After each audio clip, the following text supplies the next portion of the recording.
Welcome to SRBTV. Oh my God! Come on, man! Yeah! We are here.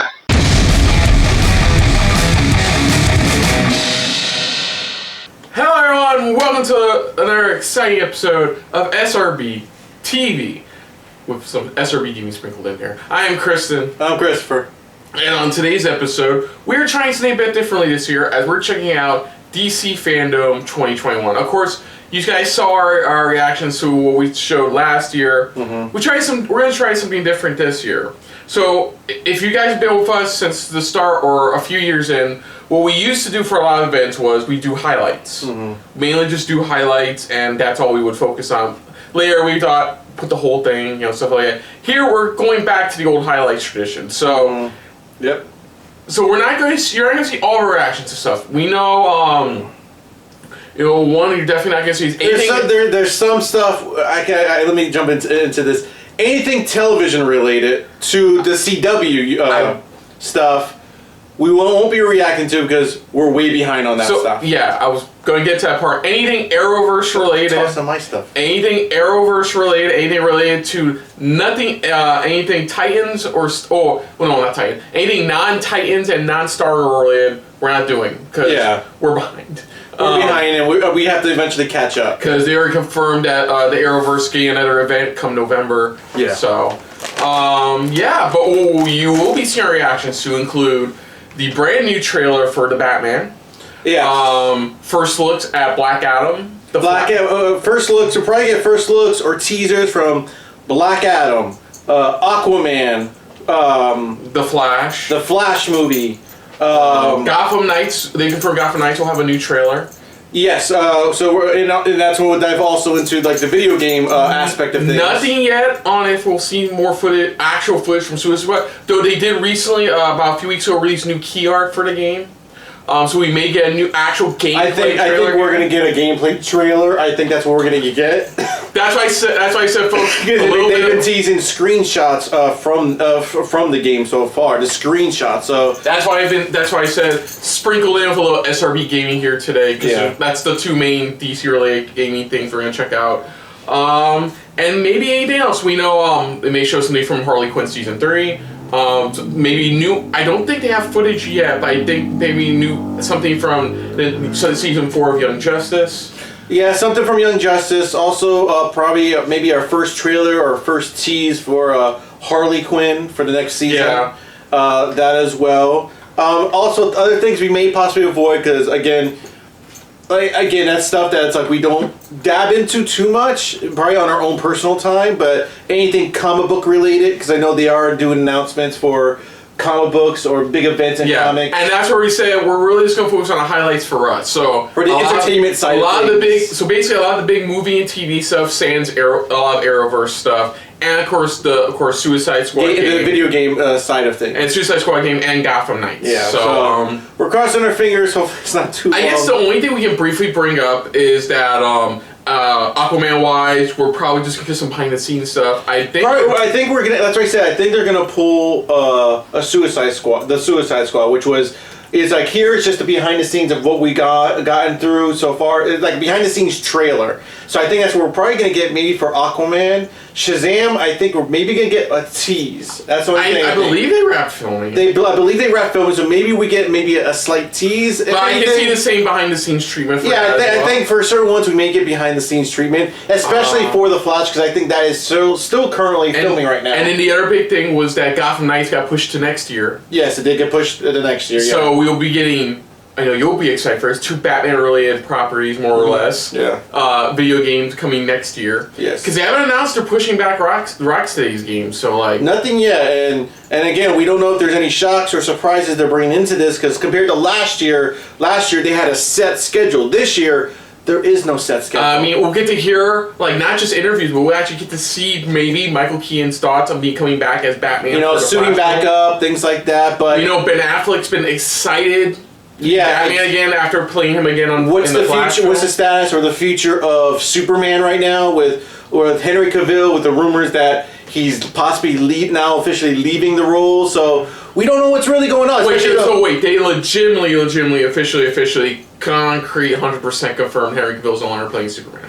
That's why I said right now it's just rumors. That's what So I'm saying. It's that rumors. could be another big announcement. That's why I said that it's like the potential of Superman's future in the DCEU. We don't know what's going to happen there, what plans they have. They could easily win today if they just, all they say is Henry Cavill is returning as Superman. That's what I said. They could easily win or give us something. We may get maybe some thoughts or pretty much maybe some early production photos or something for the Gotham series that's coming to HBO Max. I forgot the name of it. I forgot the name of it, but possibly that, because I read an article where they said, well, yes, we'll probably see the new Batman in this series. So what's that's the other questions there. What surprises are we going to get? Because like I said, last year was more of a schedule. They had the set schedule. This year, there is no set schedule. So I believe they're going to drop some surprises. I really believe. Peacemaker, we're getting the first trailer for Peacemaker. So, they will definitely get a Like I said, there is a couple TV-related stuff we are still checking out.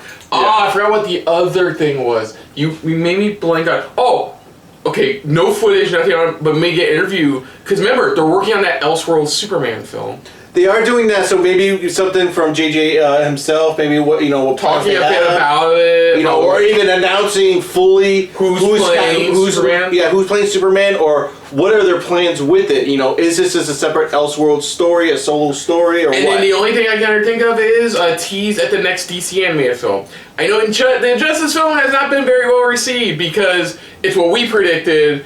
Is they lacked a lot of stuff that made the Injustice story really good in the video game. Exactly. So I'll be curious to see have they announced what their next DC animated project is yet, or nothing yet? Well, like I said, for the DC animated films, right now they've already said they're gonna just talk about the next Aquaman animated thing. I know, but and then for Catwoman, that's about it. I know, it's just speculation. Well, I know right now those are the only two DC animated stuff. But again, like I said, no set schedule, so we don't know what's going to happen, what they're going to bring. We don't know what surprises, if there are any surprises, they're going to deliver or drop on us. But like I said, you guys can check out our highlights of our thoughts throughout however long this is. Last year was about 6 or 7 hours. It was pretty much half. It was pretty much half. About 6 or 7 hours, pretty much of stuff. It's maybe shorter. I mean, God willing, we're hoping it's a bit shorter. But we don't know, again, because we don't know what their schedule is. So for now, just enjoy our highlights and our surprises, our reactions, or whatever they're going to be dropping at this point. Yeah.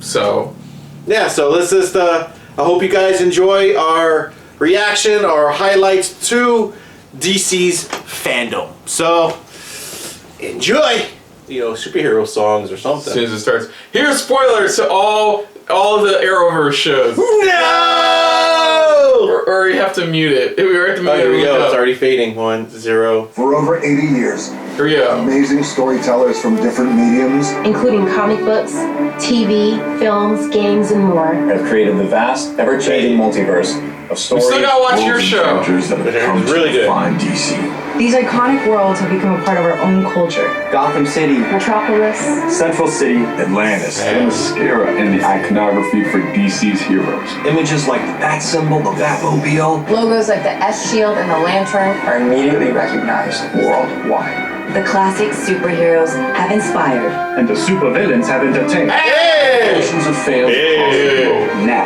is who we're here to celebrate today. Hey! You, the DC fans. The passion and the commitment Were you the only- world of DC. Is what has kept it going for over 80 years. And will keep us going for many more. And the future of DC is bright. That's Asher We will have Roth. something for everyone, Surprising and delighting fans who have been on the journey with us all along. but also inspiring a whole new generation to carry the torch. That is the power of DC. More power to DC. Yeah! Sit back for the next few hours and enjoy hours. as we celebrate the past. 2 hours. Showcase the It's present 3. and preview what the future holds. Welcome to DC FanDome. Welcome to DC FanDome. Welcome to DC FanDome. Who said that? DC FanDome. I can't see. Who said that? DC FanDome. Welcome to DC FanDome. Welcome to DC FanDome. Welcome to DC Family. FanDome. Because there's like a super guy. They start with the Batman trailer. The most powerful force in the universe is a story. That's Kevin. Yeah, that's Kevin Conroy. A story shapes hearts and minds. Withstands the test of time. It's every Wonder Woman 84. Shut up. Changes the way we see the world. A story turns characters into icons. Moments into memories. And shows us that heroes come in many forms. Still a great moment. And in this fight for truth, justice, and a better tomorrow, Yeah. our story is just beginning. You guys might want to hold on. Sweet Me too. Fuck, sorry. The other film came out recently. I forgot that's also DC related. Yeah. Why do that?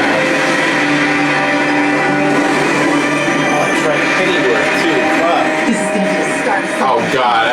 They're already teasing I'm already already. looking at spoilers for Lucifer. I don't see the Lucifer. What's Peacemaker? Batwheels. Oh yeah, I heard about that. It's a show about the Batmobile. Yeah. Vengeance. You're part of this too. How am I part of it? You'll see. You'll see. I got it. Or an intro. Way better than last year. Man, this year's intro is fucking balls to the wall awesome. Christopher has a metaphorical card on going on in his brain. Shush.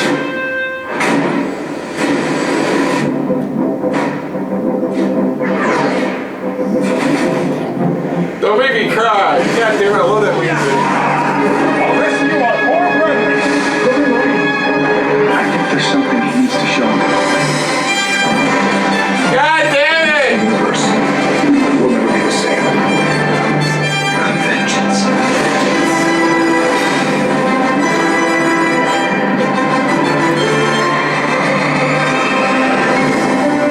God damn, it's one of the best. Oh my god, it always gets me. Hey everyone, I am Tiffany Smith and welcome to the much anticipated fan-inspired worldwide event, DC FanDome. Hear that music? Pretty cool, right? Well, DC FanDome now has its very own score by composer Blake Neely. Oh. If you're a credits watcher like me, you'll probably recognize his name from such terrific DC TV shows like, The Flash, Supergirl, Oh, the guy who's Legends done- of Tomorrow, and so Done the many more. Arrowverse Verse music. You will be hearing a lot more of Blake's Theme incredible music scoring for throughout the FanDome. show. Cool. Now, if you were here last year, then you might have an idea of the kind of awesomeness that is about to come your way. Huge Maybe. reveals, exclusive content, and a few big surprises.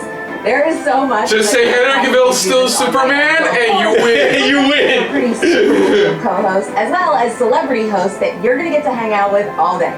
So, let's say hello to a few of Don't say them all right day. now, starting with our Brazilian friends. Hello, super fans. I'm Érico Borgo. It is so good to be back. Oh, they at did this DC last year. FanDome. International This is host. Aline Diniz e prepare-se para uma viagem fantástica através do multiverso DC. Hi friends, mabuhay mga kababayan. My name Chris, you is can't Gino have this Filibor and I t-shirt. couldn't be more excited to share what DC has in store for you. Bonjour les fanatiques, TRTM here. Vous n'êtes pas prêts. DC is doing it up big this year. Hola mundo, I'm Gabby Cam and I like your shirt already. I like your shirt. you are to be back at DC FanDome. So sit back, get comfy, and get ready for the biggest celebration of all things DC. G'day mates, I'm Jaden Rodriguez. Today, we gather from all around the globe to celebrate our love for DC Comics and the stars and creators who bring them to life. This is Warner Brothers and DC's way of saying thank you to the fans for your loyalty, dedication, and passion for the You're characters welcome. and the stories in the DC universe. Later in the show, you're not going to want to miss this, the much anticipated new trailer for The Batman. And gamers, get ready for the Gotham Knights game. Javisha Leslie flies into action as Batwoman. And we're also diving in deep with my man, Jason Momoa. And getting a mouthful Yeah. of Stark and Harley Quinn. Shazam's Zachary Levi enlightens us on the fury of the gods. We're taking the fast lane with The Flash, plus Naomi, Doom Patrol, Peacemaker, and Who was Naomi again? There's so much That's to another share. DC property. Let's I kick forgot things off the in a story really behind it. big way. With one of the another one biggest that they're putting stars to together. ever rock the DC Oh, universe. Black Adam. Black Adam. Here we go, baby. Oh, we saw this last year. Yeah, this was last year's footage. They showed. Ooh, here we go. I've never seen the likes of it before. Having done James Bond for 10 years, 4 films, That's Sir nothing Shiny. compares to this. I play Hawkman. That is dope. Cyclone. Cyclone. Adam Smasher. Yeah. Dr. Fate, leading the whole charge, is Dwayne Johnson. He's more brutal, uncompromising, fueled by the depths of his pain. He's Black Adam. Black Adam. Suit, man. They're still teasing. They're still teasing the goddamn suit. God damn it. There he is, man. Hey DC FanDome, and hello to everyone watching around the world. I am so excited right now to be here and to talk to you about the man in black himself, Black Adam. Now, as you guys know, this character, this film, this universe has been a gigantic passion project of mine for a very long time. And I've worked so hard, worked these hands, these calluses, my fingers to the bone on this project because it's the kind of project that I know comes along once in a lifetime. And the truth is, I was born to play Black Adam. God Now we damn just it. started the post-production process, which is so exciting. And the film has, without question, some of the biggest action sequences I have ever been a part of. And I am so proud and excited of our incredible team who are working away to create breathtaking, holy shit, scenes that I know you're really going to love. Now, even though we're still working away, this is DC FanDome. So I felt like I had to bring you guys just a little something special. Now, you know me, guys, and you know, I always like to say that you, the audience, the people, you guys are my #1 boss. So I got together with my director, Jama Colette Sarah, and we put together a little glimpse of one of the opening scenes of the movie when Black Adam is first revealed. Now what you're going to see here is why the hierarchy of power in the DC universe is about to change. I love that He line. still believes that. I love that. I still, he dives. Man in Black himself. Man in Black himself. Black Adam. It's like he dives so deep into the role where it's like, Here we go.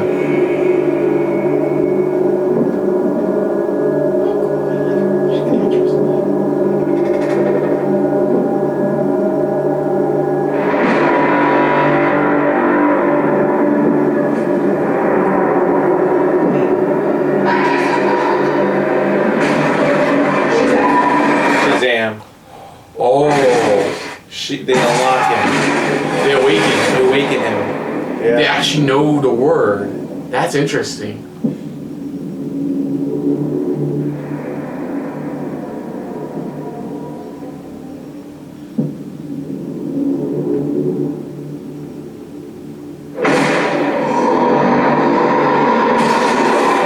Oh! Shit!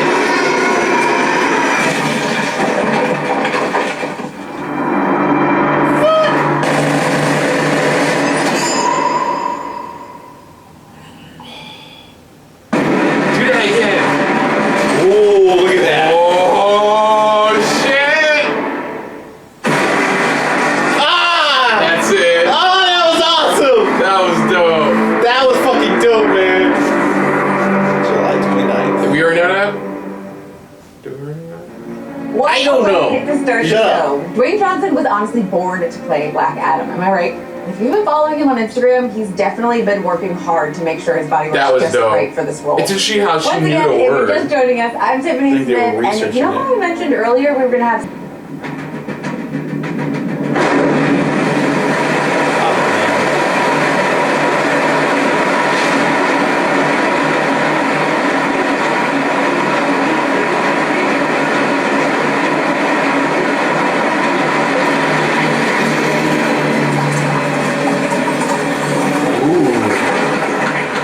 Where the art is supposed to take place kind of like in the Arctic. That's why. Where the Lost Kingdom supposedly is in the Arctic. That's like a little frozen over.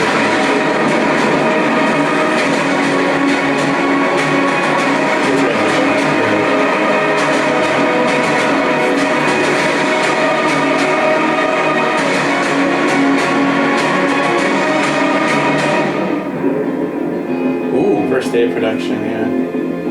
I love this car, man.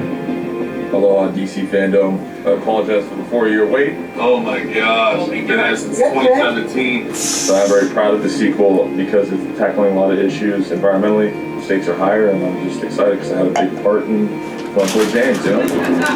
Boy James. Check it out. I'm excited for you to see it. It's time to change it. It's important. It's time to change it.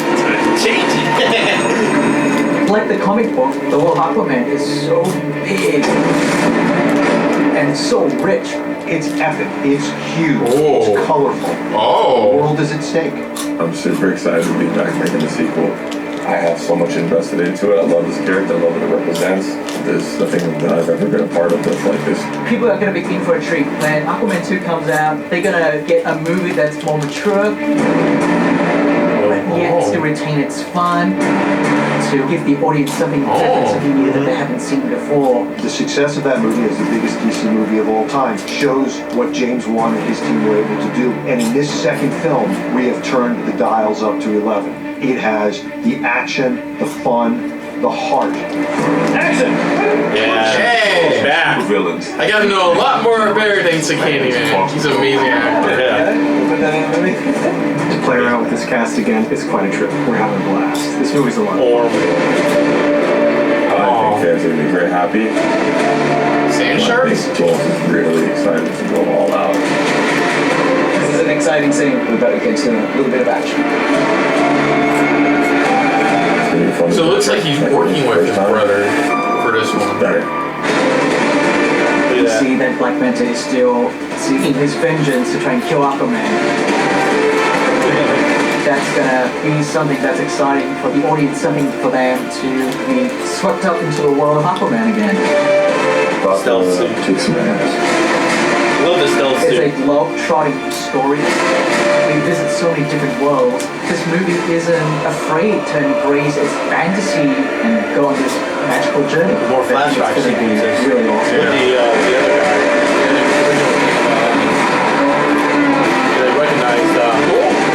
I recognized one of the actors that betrayed him. That's why. December 16th. Of next year. Yeah. Aquaman. Now there is a cool Hey! Full award. that surf and turf lifestyle, swimming in the day, carrying a gigantic pitchfork at night with some facial hair. That's another javelin. Would you So successfully? you could imagine my excitement when I heard I was cast in the next Aquaman. I was like, hey, hold up. What about Jason Momoa? How did he take things? Apparently he was extremely happy for me. He thought I would be the perfect fish in HBO Max's upcoming Aquaman King of Atlantis animated miniseries. Here's a splash of what's to come. Yeah, the guy from Walking Dead voicing him. He is Aquaman, and he became King of Atlantis. Thank you.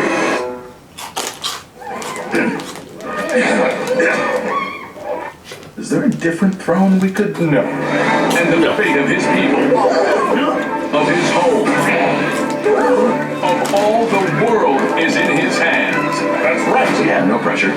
Join Aquaman for the undersea adventure of a lifetime. It seems that he showed King of before. Atlantis, 3-part special event now streaming. Episode 2. Huh? Ocean Master? Hey, Ocean Master, you out there anywhere? I think he's gone. So be it. Farewell, my brother. Still got your trident. Oh, that little... I hate this. Still you tried it. Getting revenge on him, not saving him. It's fine. It'll still be the same mission. Get Ocean Master, punch him, and bring the trident back to Atlantis. Yeah, but it's less fun now. True. It's less but fun if now. you don't bring Ocean Master back, everyone... Well, I'm about to say that's them. You sat on a button, Christopher. Shame. That's them. really just... Definitely there gonna it think is. you 100% killed him. And I won't even get to! That's the worst part! Where do you think they went? I don't know. I have to ask for help from the only people who don't think I'm a total jerk. What? People who are not It's on Wi-Fi. Say Fuck! fish. I'm talking to the fish. kidding me right now? I'm talking to the fish. Like this one, that one, or him. So maybe even this. I send them the kind of signal. It intercepts their brains. They shoot it back to me. And it goes inside my face. They tell me their thoughts and fears. They tell me secret things. They all love me and I love them because I am their king. Make sure it's still on auto. What the fuck? It's not you, I'm just... I know. Hello, mates. Jaden Rodriguez in the I had to double check since we did it. That's okay, thank you for letting me know. Sorry. Place. After that last Definitely probably not gonna keep that in. Talking to the Yeah, we'll fish. keep that out. Stuck in my head. And if you can't get enough of this tune, well, you can listen to it right now on Spotify. Now what? I know. DC and Webtoon recently partnered to bring Yeah, I heard about this iconic one. Yeah, I did too. superheroes and supervillains to new and old fans. Kicking off the collaboration with Batman Wayne Family Adventures, Yeah. a smash hit inspired by the fandom around the Bat family. All your fan favorite characters like Stephanie Brown, Cassandra Cain, Barbara Gordon, you have and the Jim one Thomas Superman. will have their own Here's this featured one now episodes for and arcs Batman, in this the Bat hilarious family. slice of life series, only Yeah. available on Webtoon. That's all it is. Yeah, I And heard DC about fans can this. expect more amazing DC Webtoon originals coming soon. Check out this exclusive sneak peek. Sweet. That's like a motion comics. Yeah. Jason Tim.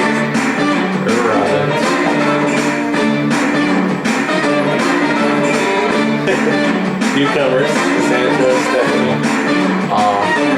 Jordan, Thomas. My son. The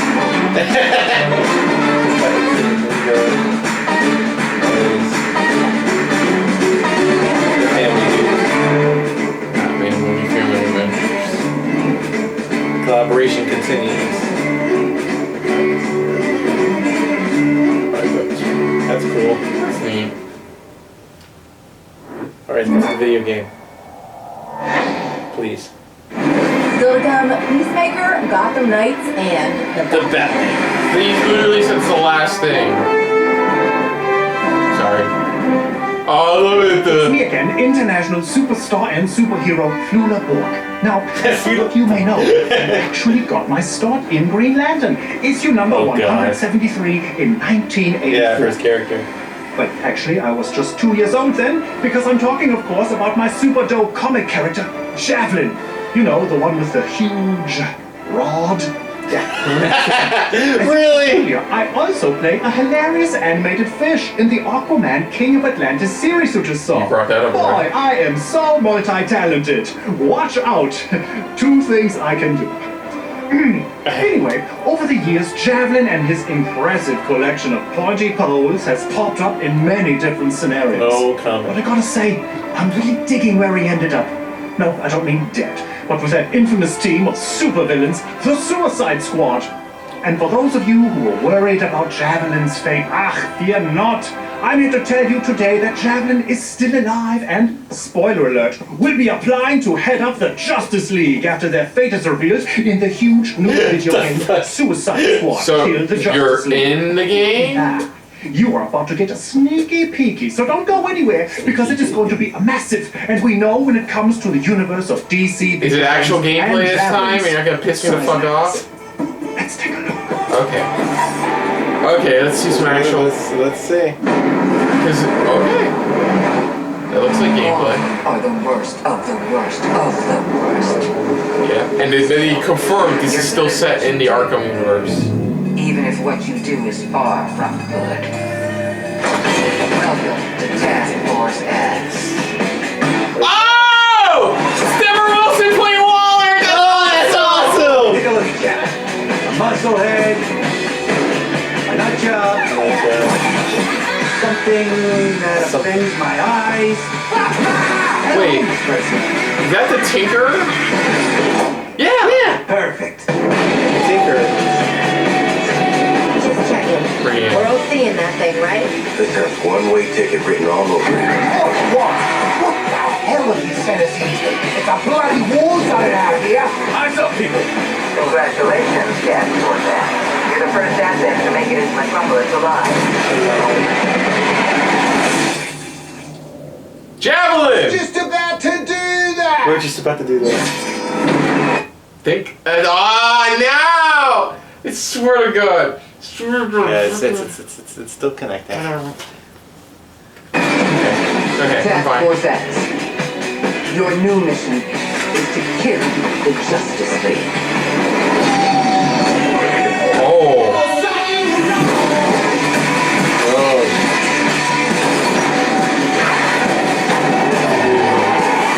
Fuck. Oh crap. Raise your hand that taking on the Justice League is the worst idea you've ever heard. I kind of zoned out. Kind of zoned out. What did you think would happen? You'd crawl out of your cells, swoop in, save the day? Which superheroes did you say you were? Remember, your heads are ticking. Their heads are ticking. Oh. He's not gonna make it. He's not gonna make it.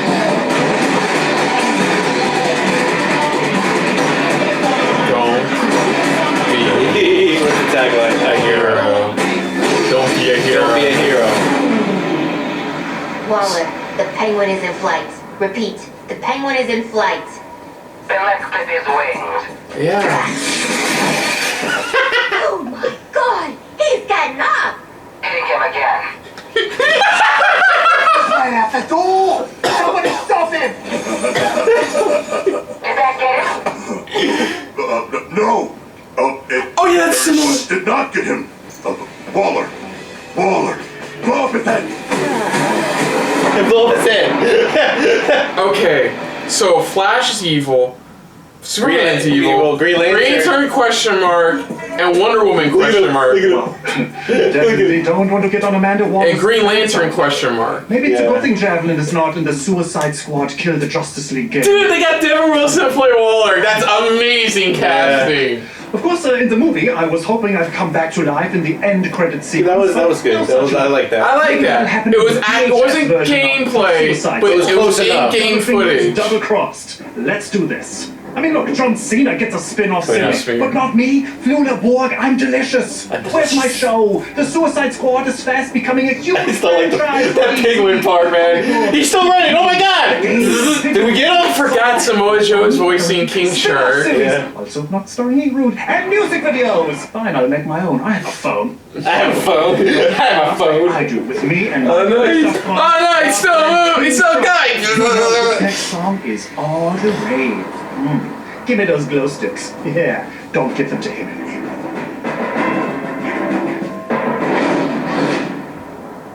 They're so bored. The fuck? What is he doing?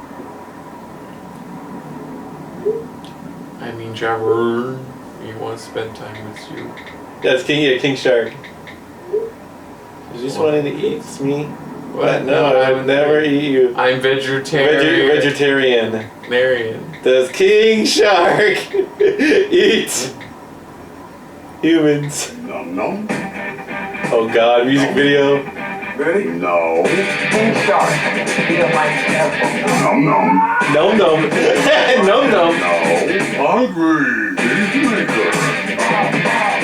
Nothing like me. We're all gonna die.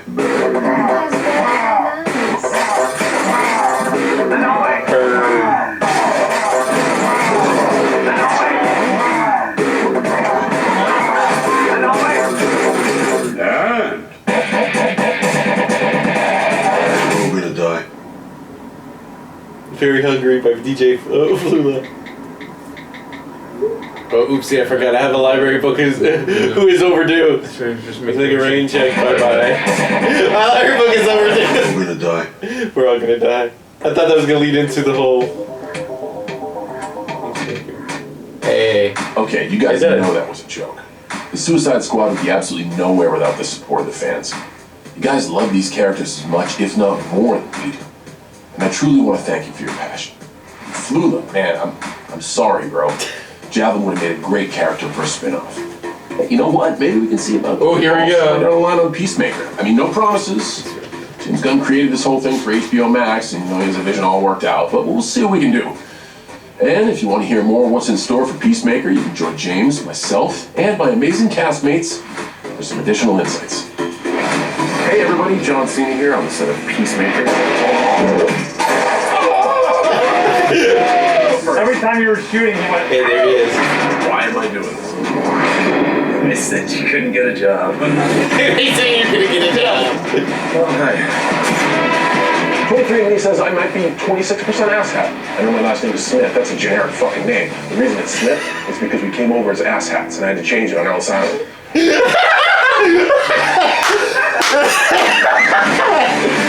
That was cool.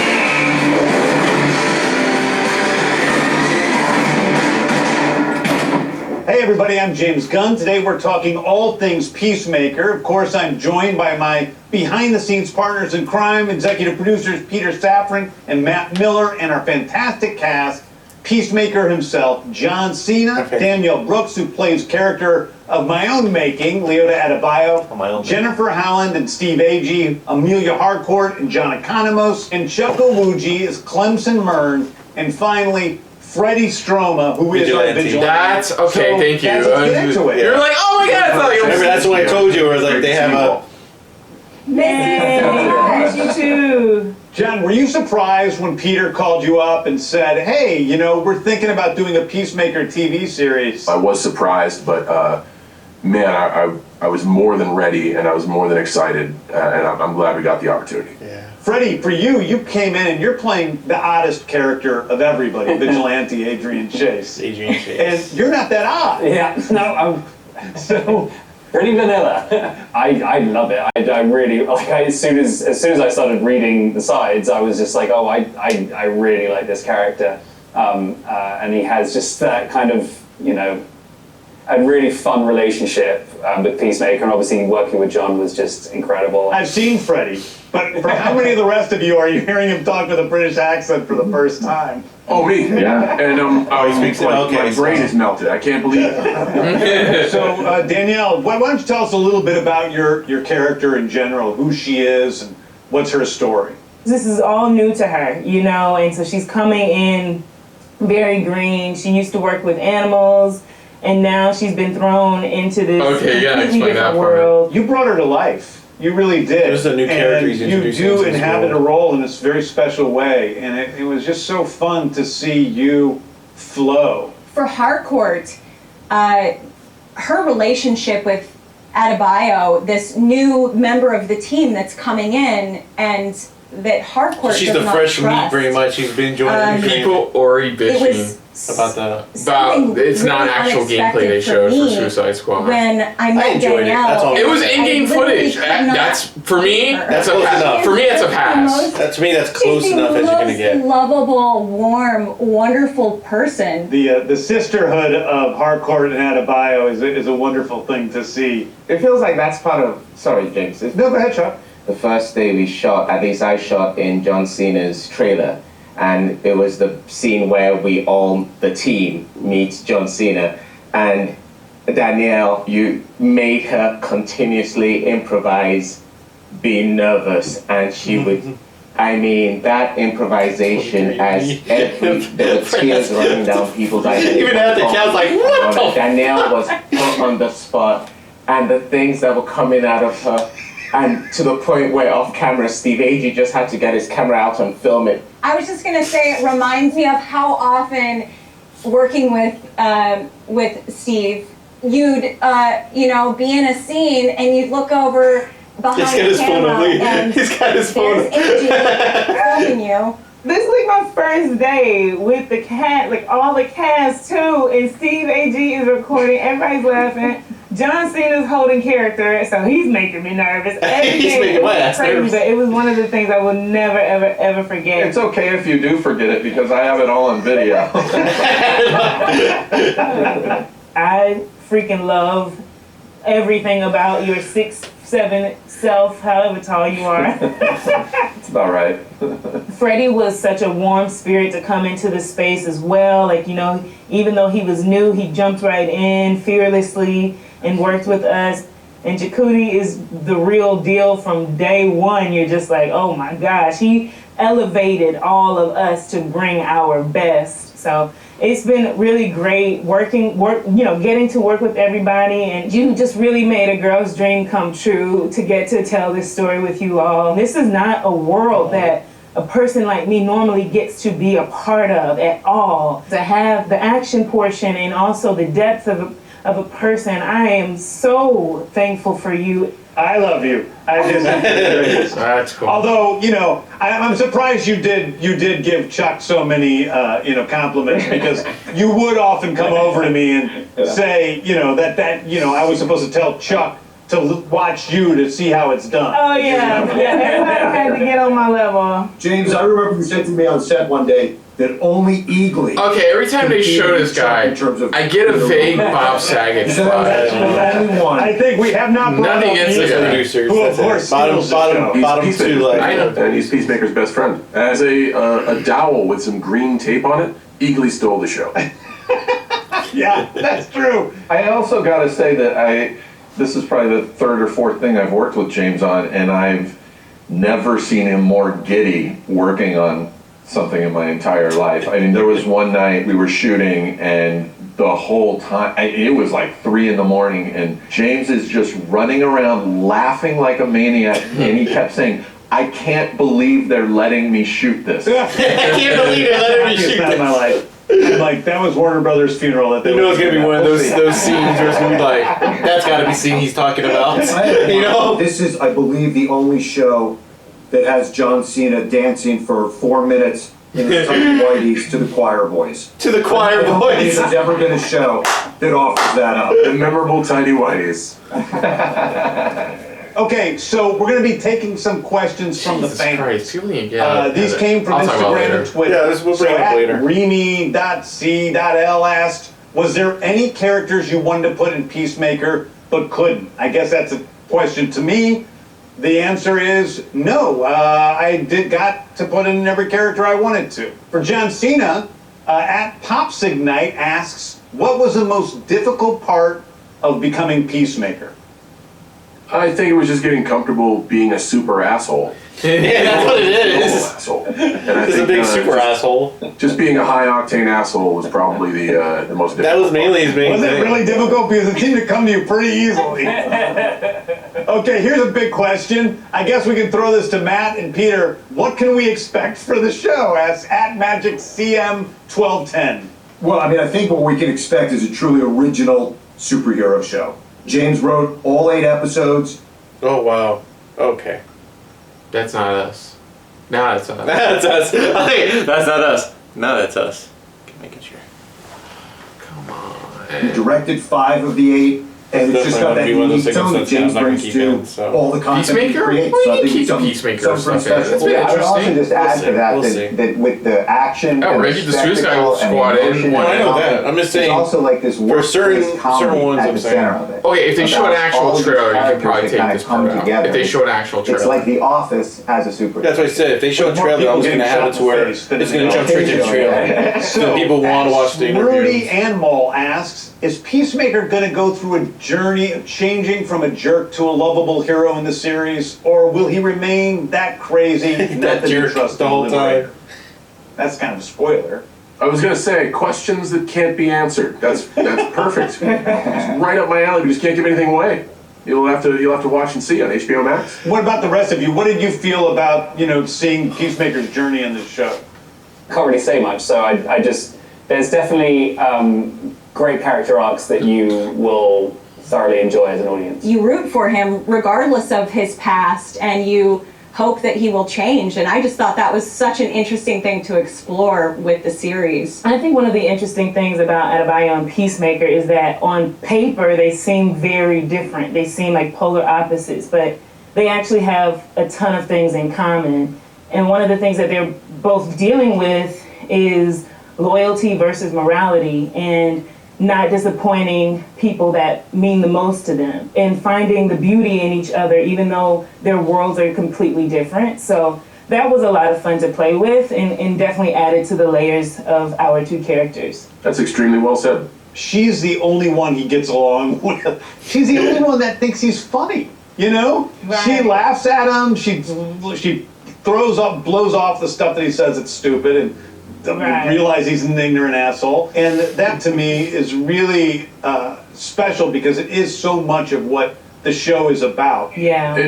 It was amazing, and I'm just grateful to be a part of this crew because no one came in with an ego. Nobody came in with a chip on their shoulder, but everyone comes in with a history, with something to offer, with a set of skills, and it's a bold step. You're taking a step into trying to grow the genre, and we're going to do it with 8 episodes, and hopefully we have more, but everyone has their moment, and that certainly comes from your writing. Really quickly, there was a sense of, we're going to have fun doing this, so that really helped. And that came top down, the shit rolls downhill. It's been such a great experience, and such a fun, massive experiment that, I just can't wait to share it with the fans, DC fans, and just fans in general. Yeah, I want to say thank you, everybody, for giving us all so much time. I really appreciate it. I hope everybody's well, and I hope to see everybody soon. Good to see you guys. Miss you. Thanks, guys. Oh, man, thank you guys so much for all your questions. I'm stoked to see that you guys are so excited about the series, almost as excited as I am. I know I had a great time. I hope you guys did. But before we let you go, I have a little surprise for you. It's an exclusive, never-before-seen first look at a Peacemaker teaser. Another teaser. Girls at the hospital. You cool? What does that mean? Hey! He's supposed to be in prison. For what? Superhero stuff. What superhero are you? Peacemaker. Get out of here! There's no superhero called Peacemaker! Dude, I'm famous. You're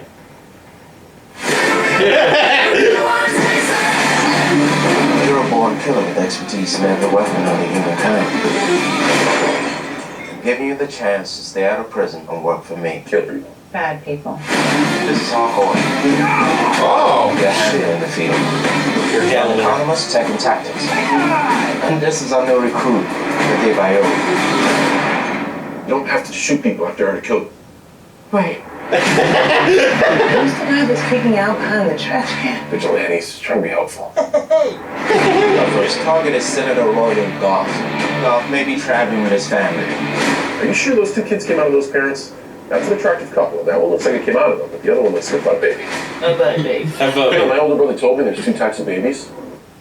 Ah! Come on, damn you! Come on! Seriously? God damn it. Worse in every way, they come out of a woman's butt. Well, I believed I was a butt baby until I was like 14. That explains a lot. What the fuck? There's something about him that's sad. Yeah. Dad! It's more like you. No, maybe I'm just thinking of a maniac. No! That's because we're born killers. What separates us from other killers is we only kill bad people. Usually. Unless there's a mistake. Being a jerk is a way to push people away. You suck at PowerPoint. But if you just drop that, people actually might like you. Oh god, there it is!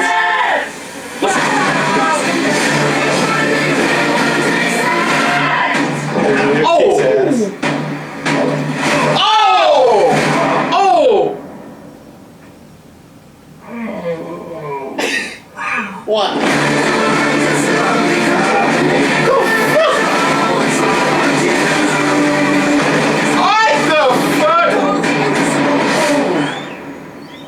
Oh my god. He's hugging me. He's hugging me. He's hugging me. Dad, grab my phone. I don't want to move. Dad? Dad? That is serious. Oh my god. January 13th. You get the While it's sad to say goodbye, there's still so much to look forward to in the DC universe. Including Stargirl. We've got a little end of the season teaser for you, so... Ooh, Cool! We're caught up too. I told you we should... We're fully caught up with Stargirl. Becoming the finale. Okay, so we saw that. Unfortunately, the Black Diamond was form value was no. What are you? Thank God there's one Arrowverse show we can go. Okay.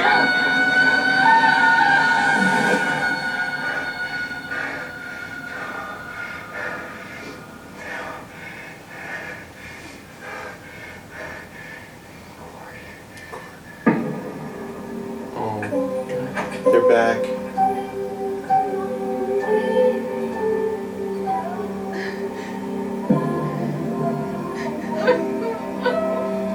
Damn. The song. People to the little star. Okay, here we go. Where are we? You think that Oh! is black and white? You are my greatest experiment. Stay away from her! Turn away from the darkness. Hi, Courtney. You can't escape. I've hurt everyone you love. I've tortured your friends and your family. Do you want to play a game? Living their worst nightmares. Like a dark version of the world. Midnighter, yeah! JSA. Wait, who? Dr. Midnight? Dr. Midnight. Yeah.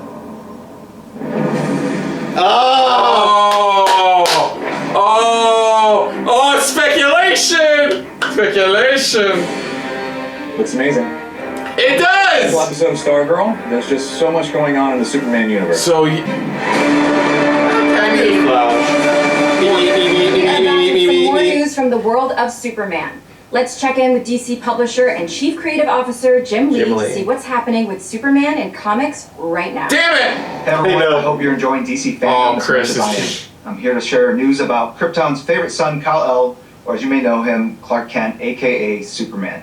Right now in the pages of Action Comics and Superman, a major event on Warworld is building. Yeah. The Warworld Saga, which promises to be the biggest Superman event since the death of Superman. After learning of an enslaved race with mysterious ties to Krypton, Superman leaves Earth behind and travels across the galaxy to dethrone Mongol and liberate the people on Warworld. From writer Philip Kennedy Johnson, He leaves his son Action as a Comics new Superman pretty much on 1036. Earth. Yes, 1036 is the first issue in the Warworld Saga and will be available at your local comic book shop on Tuesday, October 26th. There was a prediction This is a story you definitely in the story don't want to miss. where they said they saw Superman disappear, but was never seen again. Fighting for the And people supposedly on this is the reason Warworld. why he John Kent, disappeared. the son of Clark and Lois Lane, has picked up the mantle of Superman here on Earth in Superman, Son of Kal-El, from writer Tom Taylor and artist John Timms. This is a different, younger Superman who's figuring out how he wants to fight for the future and who he is as a person. You may have recently heard the news that John Kent's relationship with reporter Jay Nakamura will be formalized as John comes out as bisexual in issue number 5, out in November. And we couldn't be prouder to tell this important story. We talk a lot about the power of the multiverse in DC storytelling, and this is an incredible example. We can have John Kent exploring his identity in the comics, as well as John Kent learning about the secrets of his family on TV, in the Superman and Lois TV show on CW. I have one more bit of Superman news to share first with you, the fans. We're excited to announce that to better reflect the storylines that we're telling across DC, and to honor Superman's incredible legacy of over 80 years of building a better world, Superman's motto is evolving. Superman has long been a symbol of hope, who inspires people, and it is that optimism and hope that powers him forward with this new mission statement. Truth, justice, and a better tomorrow. That's okay. I like that. I have nothing against it. I have nothing against that. So truth, it was always what? Truth, justice, and it was in the American way. The American way. Here, I like that. Truth, justice, and a better tomorrow. I like that. That's fine by me. That is, I like have nothing against that. I have nothing against it. That works perfectly for this modern Army era. always thought he's a savior of the world. Why is he only, mentioning American way, type of thing. This is just overall. I don't mind that. I don't mind it. It works for this modern era. It really does. For this modern era that we're going through right now, this is definitely something that this is awesome. Now, up next, we have a movie that stars one of the greatest duos of all time, Dwayne Johnson and Kevin Hart. Oh, of course, DC they are League of voicing Super Pets. animated characters that will soon top the list of all time. We need a full trailer for it? Come on, give us something. Crypto the Superdog, Ace the Bat Hound, and just a few of the DC League of Super Pets. Yeah, I already know so the rest of the pets.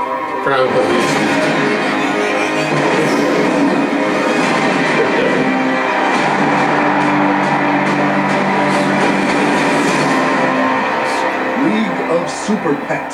I love it. Pet. Hey! Where's the S? Pets! Plural. You ever heard of a league with one dude in it?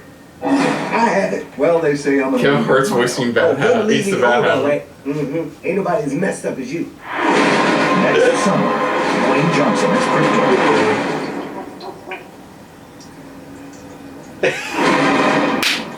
Kevin Hart as Ace. The fuck? How much did you have to drink? What the fuck? Trailer November. Okay. Full trailer in November. And it's coming out May 20th. That's nice.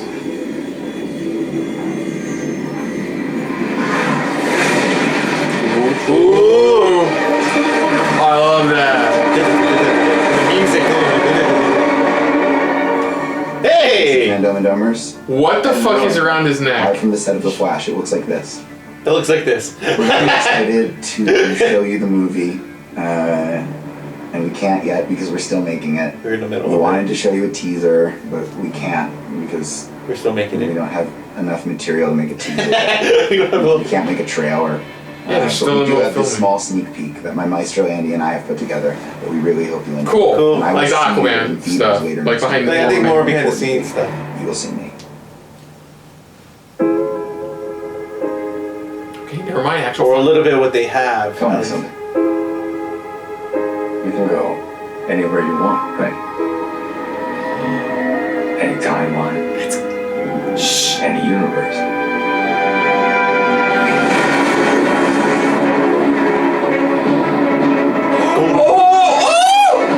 The outfit. Why do you want to stay? Just like to save this one. You change the future. And you change the past. Oh, ring.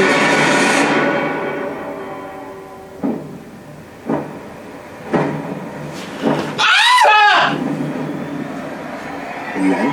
Are you in? Yes! So wait, the other two standing next to him. I'm assuming one's Kid Flash. The Batmobile. The fucking Batmobile. Ah, you fuckers! So one's in production. One's Kid Flash and one's Impulse. Probably. But yeah, it's what we already knew. Which This is John. Flashpoint. And I'm here to talk about. We're gonna have to schedule out. So we're gonna sit down and actually watch. That's what he said. That we have to sit down and News on the watch. Sandman. We are thrilled Sandman. to reveal the first look of the incredible Yeah, we already saw Gwen it. Christie as Lucifer. Oh. From the comic book series created for DC by Neil Oh, the Gaiman, cat. Sandman follows the people Lucifer. faces of Oh, this Samuel version of Morris, the Morningstar. Dream King, as he mends the cosmic and human mistakes he's made during his battle. So they just reveal Look who's out for the playing series Lucifer. coming soon to Netflix. Now to another character, one who may be blue in color, but he'll surely brighten up your screen. Let's learn more about the Blue Beetle in our DC Spotlight. Hey, DC FanDome. My name is Angel Manuel Soto, the director of Blue Beetle, and I'm super excited to be here. And with me, I got a couple friends. Hi, I'm Gary Crusader. I am the screenwriter of Blue Beetle. Hey everyone, Shoa Maidueña. I am Jaime Reyes. Yeah. You might know this Blue Beetle. I'm excited to be here for this panel and That's cool. hop right into it. I am humbled and excited to be able to. We're getting ready to go in Blue Beetle production. to life. It's gonna be fun. It's gonna be So this funny, is gonna be crazy, but it a also has series. It's all of those No, it's a things. film. Like They can- Latin Okay. American people. I'm sorry, I all those don't. things. And the movie reflects that. This They said it's a contains all of what's great about Blue Beetle, in my opinion, in a way that's very exciting, and that's only gonna get better and better as these guys take it away. The Scaras is one of the most powerful piece of technology in the universe that has made its way across eons and eons and eons and landed in front of Jaime Reyes. The thing that I've loved the most about comic book series is that you see different versions of suits. Like you see like the metal version, and you see the flying suit version, and this, and that. And I'm just so excited with each, superhero movie. It's gonna be interesting suits. The suit's like one of these evolving suits. That's what it is. That any of the other superheroes out there who think they have the best superhero suit, I'm calling you out for a rap battle. You got the best superhero. Ooh, concept art. And I haven't even seen it. That's how confident I am. What I love about Blue Beetle, it's a deeply American character, right? What I really like about Jaime is that he gets to be a reflection of somebody who's been around us forever, right? A Mexican-American kid who wants to be a part of this world, who wants to have a piece of this world, who wants to be able to thrive in this world. And like a lot of people like him, finds himself hitting the same obstacles that a lot of us face. Seeing the evolution of the Blue Beetle character, this film kind of like opens the door. Gonna do the voice work. If they're gonna add that, where the voice where he's talking to the other person, whenever he's talking to the Beetle itself, like if they're gonna have that, or just more of he, somehow he's talking. It sounds like he's talking to himself. Capture the Latino family in its core as how we see them, not as how somebody tells us or how somebody has seen them from a third-person perspective. And for once, we're able to see a hero that comes from a family from a similar economic background to the ones that we came up, and stands for and that represents the majority of the people who are the ones that are coming from the bottom. That closeness of family is something that makes Jaime different than other characters that I had seen before, and that potential to me was beautiful. Peter Parker gets bit by a spider, and one of his first instincts is to hide it from his family.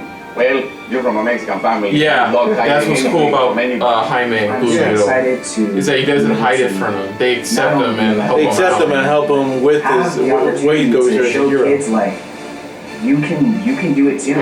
I'm ready. We're gonna shake things up. We're gonna bring you guys pretty a story cool. you guys haven't seen before, and honestly, I forgot they were doing a Blue Beetle film. You're ready. I'm very happy to work with this guy. I love this guy. Yeah, he's gonna give us a release date. 2024. Chris, all they gave us is concept art. To the family. That'll be great. Thank you so much. Smallville premiered exactly 20 years ago today, which is they just said cast crazy. reunion. To mark the occasion, let's take a Smallville. look at some of the show's most memorable moments. Previously on Smallville. Previously. What's happening? Yeah, because I saw it earlier. It said cast reunion.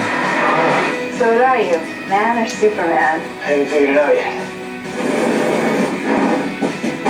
Your real parents weren't exactly from around here. What do you mean? You are the lost son of Krypton. Who are you? Lost time. That's around the time I stopped watching. Who are you?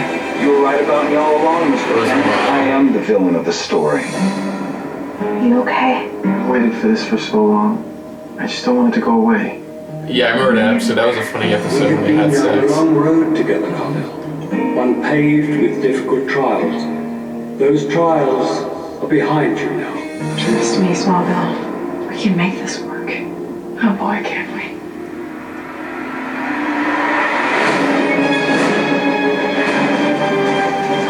The finale. I mean, I gotta admit, it was cool that they kept the Superman Returns outfit.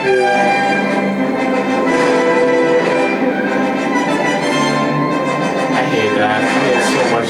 Hold on, you didn't think that was it? Oh! Please welcome Complete series coming to Blu-ray. Tom Welling, how are you? Great, thank you for having me. And we've got Lex Luthor, Michael Rosenbaum joining us as well. Real treat, trying to figure out how to sit on this couch and look When you guys started the show, did you ever think that 20 years after the premiere, you would be here at a DC event talking about the show? Michael? Michael? Because Tom Welling still kind of rolling with DC comic related stuff. One season, 2 season.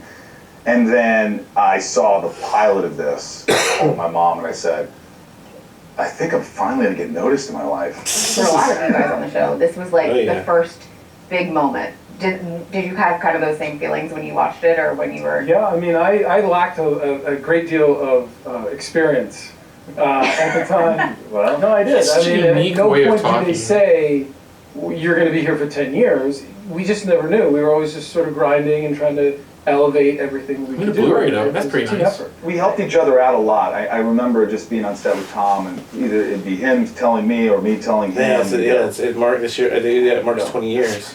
It became a trust thing for us Yeah. because we were together so much, and there were also times where like, you know, his character talked a lot, mine didn't. Not like real life at all. No, at all. And I remember specifically there was a scene in the Luthor Mansion where, you know, Clark just appears there, Lex turns and he sees Clark and he starts to talk and he walks over and he pours himself some glass, he comes back and he's talking to me, and literally I think my line back to you was, and you go, that's all you have to say, Pig, that's your only line? And I'm like, That's your only line? I would be like, I would say these whole things, these soliloquies, pages of dialogue. and then all of a sudden, and then he'd go, so, and I'd go, that's all he has. That's all he has. Was it That's the only line. You were watching him perform and you're like, holy crap, he's Lex Luthor, or yeah, that's Superman. I mean, you just embodied Clark. I mean, it was fitting that you hadn't done a ton of stuff. It just was the perfect time and the perfect storm.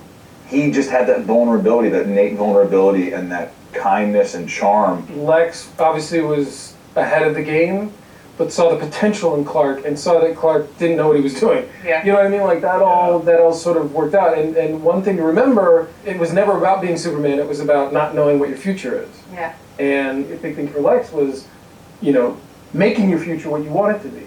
Yeah. You know, so it was a good dynamic. But her question really was, were you in awe of me when you watched my... That was the real question. Not that I recall. Over the years, there have been so many special guests on Smallville. Here are some who wanted to say hello. Some of the special 20th guests. anniversary, Smallville. Happy 20th anniversary, Smallville. Wow. Happy 20th anniversary. Yeah, you played Brainiac in the show. I can't believe it. Wow. One of my favorite memories working on Smallville was being directed by Tom Welling. Whenever someone asks me who was my favorite director I've ever worked with, I just say Superman. Superman. Obviously. They let me do so many of the stunts, like Dude, running you played side on Riddler the train, too. I things don't know like if you that. realize I that. got to do everything playing Lionel Luthor. And I had a ball doing it. Smallville resonated with people because it was the perfect balance of heart and drama and extremely high stakes stuff that we associate with superhero stories now. I mean, you see people who have been touched by the show, and it helps me appreciate it. And seeing, of course, our boy Glover up there. Lionel Luthor. I wish he was right here. I know, we love being around. If you could change anything about the show, is there a moment that you would go back and be like, I mean, I always thought that we should have seen a Bruce Wayne.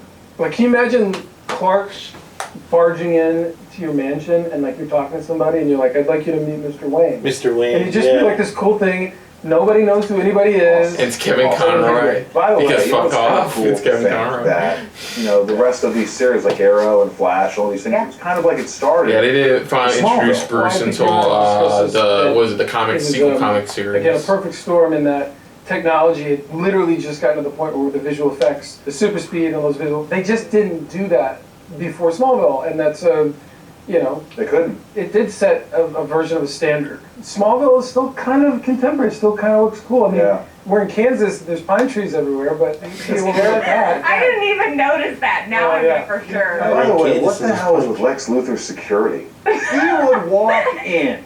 He would just show up and I go, Clark. Now my reaction really wanted to be, did you knock? Did you knock? Or what's with security? Serious question with the finale. What was that like for you guys getting to be like, okay, some people that we haven't seen for a little bit are gonna get to come back. We're all gonna reconnect here on the show. A lot of people think I quit the show, and I didn't quit. My contract was for 6 years, and I ended up doing 7 years. When the finale came, the series finale, I called the writers a week before, like a week and a half before, I and heard said, that story. I wanted to be with everybody at the end. Yeah. And so I showed up after not having seen Tom for like 3 years, and it was a bit emotional. Very emotional for him. Yes, and the first take, remember the first Yeah, take? finale's a mixed bag for me. Clark comes in and the mansion's destroyed, and there's this big crane shot, big swooping crane shot, and it comes in, it goes past Clark, Lex comes in, here's Michael, camera comes in, close up, he goes, Mom, what's my line? What's the line? That's a lie! That's a lie! We are almost out of time, but before we go, let's hear some messages from some more familiar faces. It's not every day that a series can celebrate. Yeah. I'm honored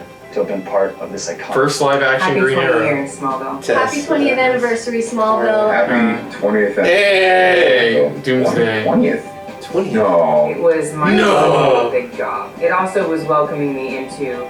Yeah, it's Longmire for it. Hey, look! It's Lena Luthor. Already. It was really a privilege. I remember arriving on set and seeing Tom, and it struck me immediately. I'm like, my God, it's Clark Kent. We tackled some pretty serious subject matter, and then you would sort of, when they call it cut, everyone's laughing and joking, and Oliver and Lex are laughing on the floor, cracking each other up. It was a really, really great set. I am so thrilled that I got to be a part of such an iconic series, and I just wanted to celebrate with you guys. So happy 20th, Smallville. Cast and crew, thank you for having me be a part of your journey, and I'm sending everyone so much love. That's cool that Justin Harley can always claim to think he was the first live action Green Arrow. She's probably got to be a little nervous going onto this show that's been on for years, and I just talked about how great everybody was and how comfortable she'll be. Such a mild-mannered person, but when the camera rolled, she was a force. Yeah. There was a scene where she had to like turn on that Luthor blood incense, and I was like, "Ooh, this girl's gonna be all right." Like she's got it. It was fun. It was fun killing her in season 10. It's great. Now, someone that I know we're missing is Lana Lang, Kristen Crook. She wanted to be here with us, but she couldn't today, so she sent a very special message. Happy 20th anniversary, Smallville. I haven't worked on this show for 12 years now. And you both and everyone were a huge part of my early adult years. When it came out, it was right after 9/11. It was a time when people were looking for heroes. On another level, it was a story and is a story, and I think this is why it lasts. It's a story about growing up. It's a story about how you feel alienated, how you feel other, and that is a universal experience for us. And Clark Kent was that, seeing him grapple with these things that would become his strengths, give all of us the aspirational hope that those things that are weird and we can't control and seem like they make us different from everyone else are actually the things that are special about us. And I think that will resonate always. Congratulations on the 20th anniversary of Smallville. That brings us to the end of our celebration. I want to thank you all for being here, watching us, and taking this trip with us down memory lane. And thank you guys so much for being here and chatting. Thank you. See you soon. First up, an action RPG based on some of the most beloved members of the Bat Gotham family. Knights. Maybe you've heard of Gotham Knights? Let's play. Let's play. Oh yeah. Here we go.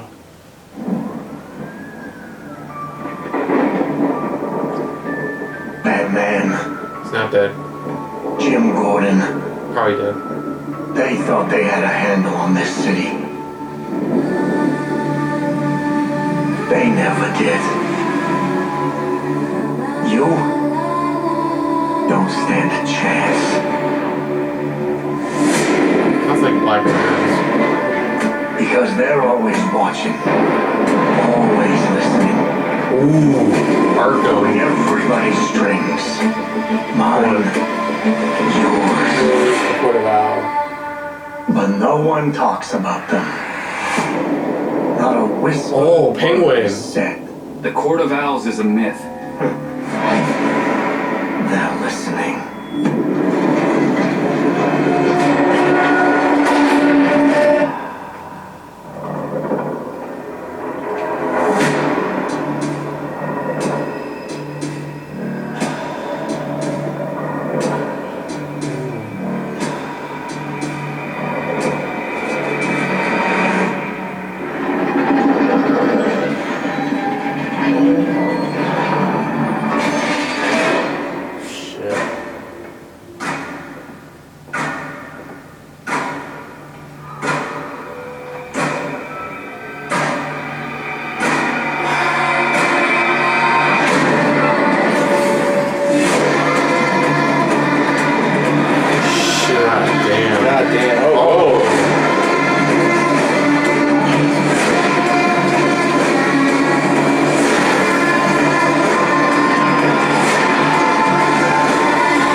Last year's trailer. Shit. It's more of a If you really want to go down this rabbit hole, you need to know there's no coming back from it. more of a story specific trailer. Focusing on the Court of Owls.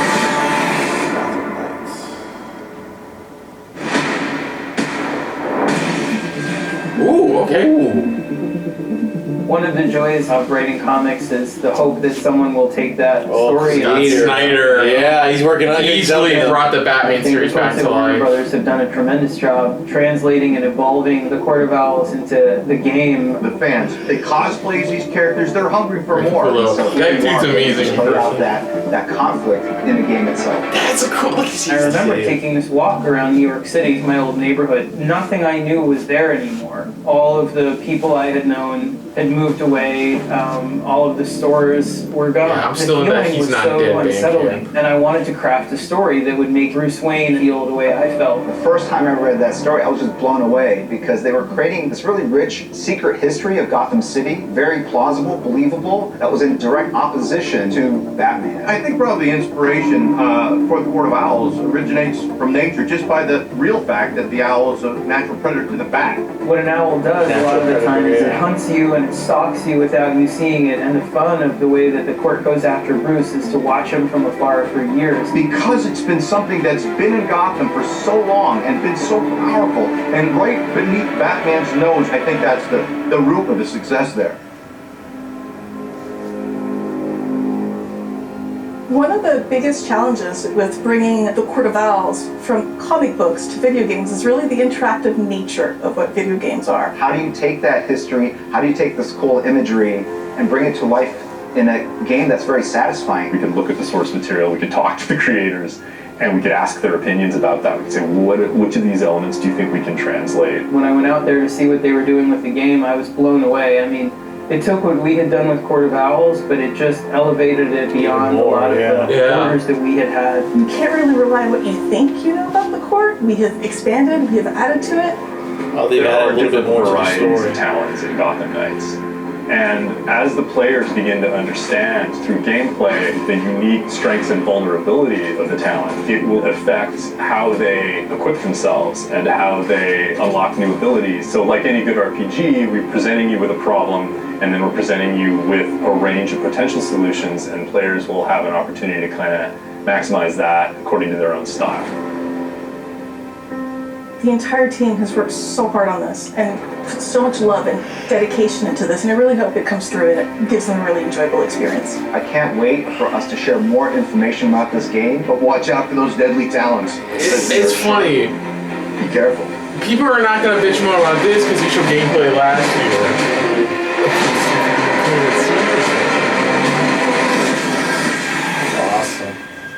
That's dope. They're working closely with Scott Snyder on the Court of Owls story being implemented. Truly sinister. I can't wait to know more about those mysterious masked supervillains and their deadly creatures. Forget Girls' Night Out. I'll be doing Gotham Knights in. As soon as I get my hands that was on that game. So excited. I told you that earlier about Catwoman. Catwoman celebrates her 80th anniversary next year, and Warner Brothers Animation, DC, and Warner Brothers Home Entertainment salute her longevity and popularity with the release of the DC animated movie all her own, Catwoman Hunted. The felonious feline is voiced by moi, and, as you'll see in the trailer, Catwoman sets her sights on stealing the world's most valuable jewel, and as a result, everyone is hot on her tail. Get ready for the world premiere of the Catwoman Hunted trailer. Cool! Yeah, I already knew about this, but it's finally the I first full assume you're trailer. ready for action? This kitten's always ready for action. Darling, you're even more gorgeous in person. Multiple countries have warrants out. I like the animation style they're going with it. This little kitten sauntered into the lair of the wrong big cat. I thought this was supposed to be a party. My kind of party. Minerva is built to Leviathan crime syndicate. It's now richer than many countries. You help us bust Leviathan, your warrants disappear. Well, for now. Must die. The fuck? Did not sign up for this. Did you sign up for this? You really have to think about that? You really have to think about that? Prepare to get your ass kicked. Don't make me fight dirty. Ooh! You good? A cat always. Yeah, lands on her feet. I've heard the saying. Don't you ever get tired of that cat shtick? That cat stick.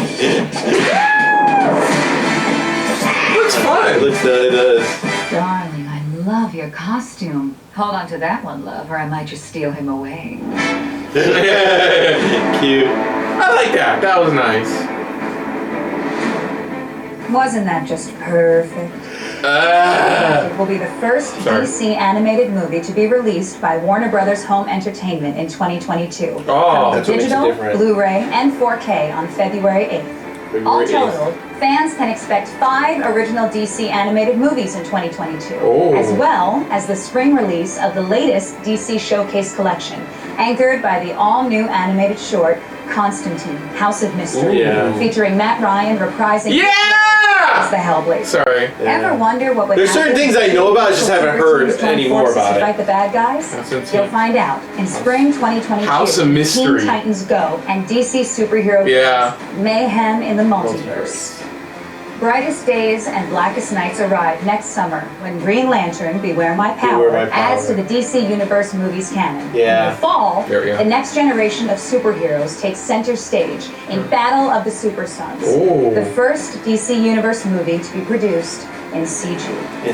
Rounding out the year, the world's greatest detective will look to unmask the holiday killer when Batman, the Deluxe Edition. So it's going to merge both the parts together.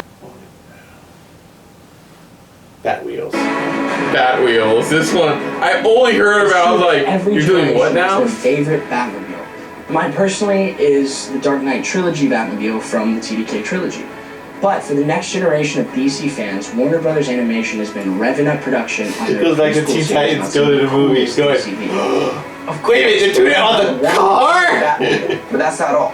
Your favorite heroes, iconic villains, and all the citizens of Gotham City are taking on vehicle form in DC's Batwheels. And you don't have to be a preschooler to love this show. It's Batman, but with car. It's DC, but I like it. You don't have to be a preschooler to watch this show. First one, yeah. Here we go.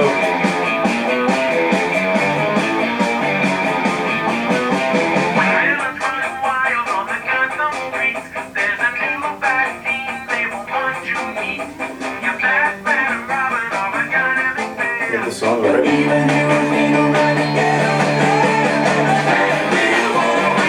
Showing the concept that it looks like.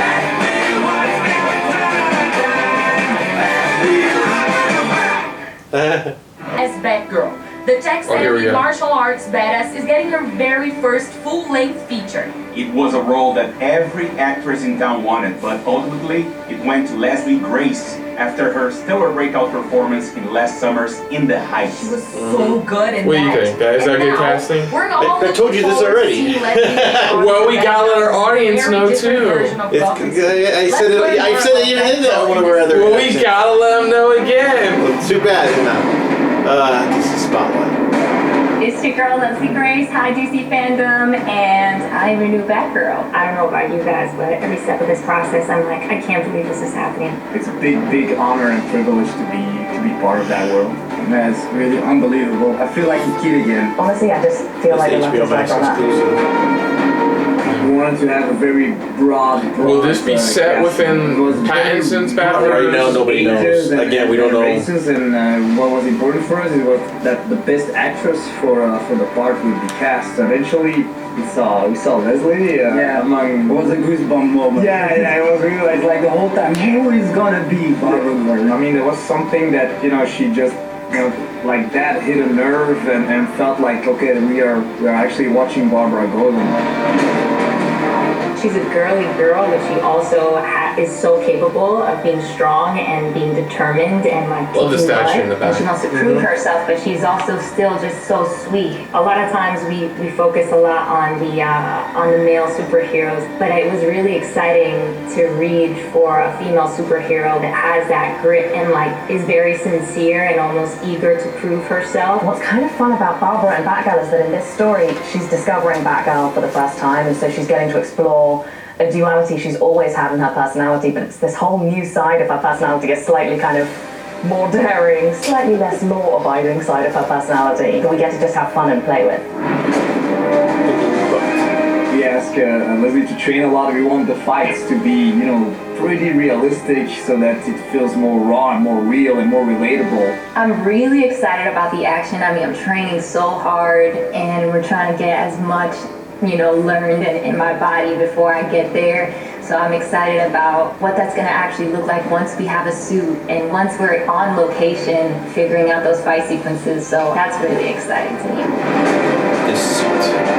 You know, I'm a fashion girl too, so I'm just dying. I'm like looking at that's when Yeah, just to get into the statue. They confirmed Doom Patrol hasn't picked up for a fourth season. Yeah, they announced that. I wasn't looking, I'm sorry. I even said it too. I was like, oh, they are just announcing the fourth season. It was so funny. I was It was one trying of to the first questions silence I you out, too, I'm asked sorry. once we were on. I was like, so is she gonna have red hair? Cause like I'm so. Yeah, because it's like the classic. She'll have her iconic right there. Yeah, that's Batgirl. It's gonna have Batgirl, everything. yeah, the iconic right here. All the emotion. It's gonna be a climax. It's gonna go crescendo. Like it's gonna build up for the hair. Boom. Can't wait. I'm so I like that. That's funny. Ooh. Oh, concept art. Yeah, get the ears and everything. Now in pre-production.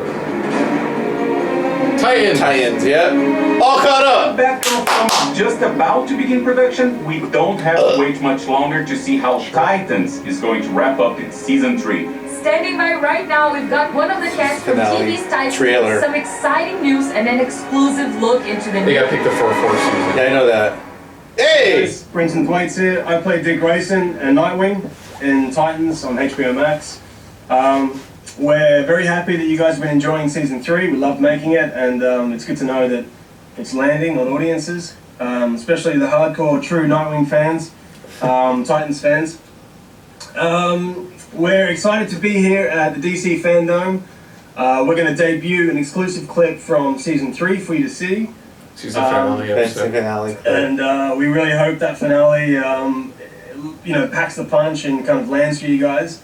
Better than season 2 finale. Breaking news. We're going to announce something. Yeah, honey, we practiced this. What We practiced, guys, a little one. Season 4. Season 4. Season 4 has been announced. Season 4. Season 4 has been announced. Titans is going to go again. Cool. And Are we gonna finally? Are we gonna get it? You wanna say it with me? Yeah, you can say it. Titans in space. Toronto's a wonderful We're place probably to not, work, but and this one is can dream. such great, versatile, diverse. DC, if you're content to listening, work on as an actor. That's what we want. There's gonna be an episode where we say Titans, kinda, in space. Demanding that they make another show, another season. Anyway, we're out. Thank you. I love his little ones like season 3. He's like season 3. Season 3 finale first look. Here we go. Here we go. Okay, Dick, I'm here. What do I do? Okay, I need you to connect. Oh, we got into the Gotham Manor. Wayne Manor. Wait a minute. Slide the security panel cover straight up. It should come right off. What's wrong with him though? He's like clearly. Should have told me about Jason. Remember, he had to infiltrate me. Would you have gone inside if I had? You still should have told me. Something about Jason. Got it. Okay, hold on. You're not done yet. Oh, Jason's helping him. Oh, no, remember what Dick said, you know, would be a part of Titans again. Tell guard to cut the red wire and hook it up to the router. The red wire? You never cut the red wire. Cut the red wire. Oh my god. Right, cut the red wire. Guard, it's me. Dick left. He said cut the red wire. What? No, you never cut the red wire! That's what he said. That's what he said though. I know, but that's what he said. You never cut the red wire. That's the point.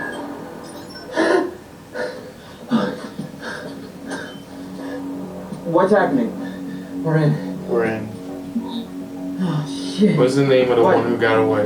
This is a security question. What's the name of the one who got away? One who got away. He knows. Joker. No. No. He knows. Tim knows. No. No. Tim, I've got one more try at this or I'm locked out. Dick. Try Selena Kyle. Oh, Selena. Oh! Trust me. Selena Kyle. Cause Selena Kyle. The one who got it. Yeah! Who's Selena Kyle? Who's Selena Kyle? Catwoman. Now we're to introduce two larger-than-life characters. Both have amazing fighting skills, but one has equally impressive fighting skills. Yeah. Please welcome Harley Quinn and King Shark. Yeah. Oh, hello, ladies and gentlemen, theys and gays. Fancy here inside Starro's Beetle.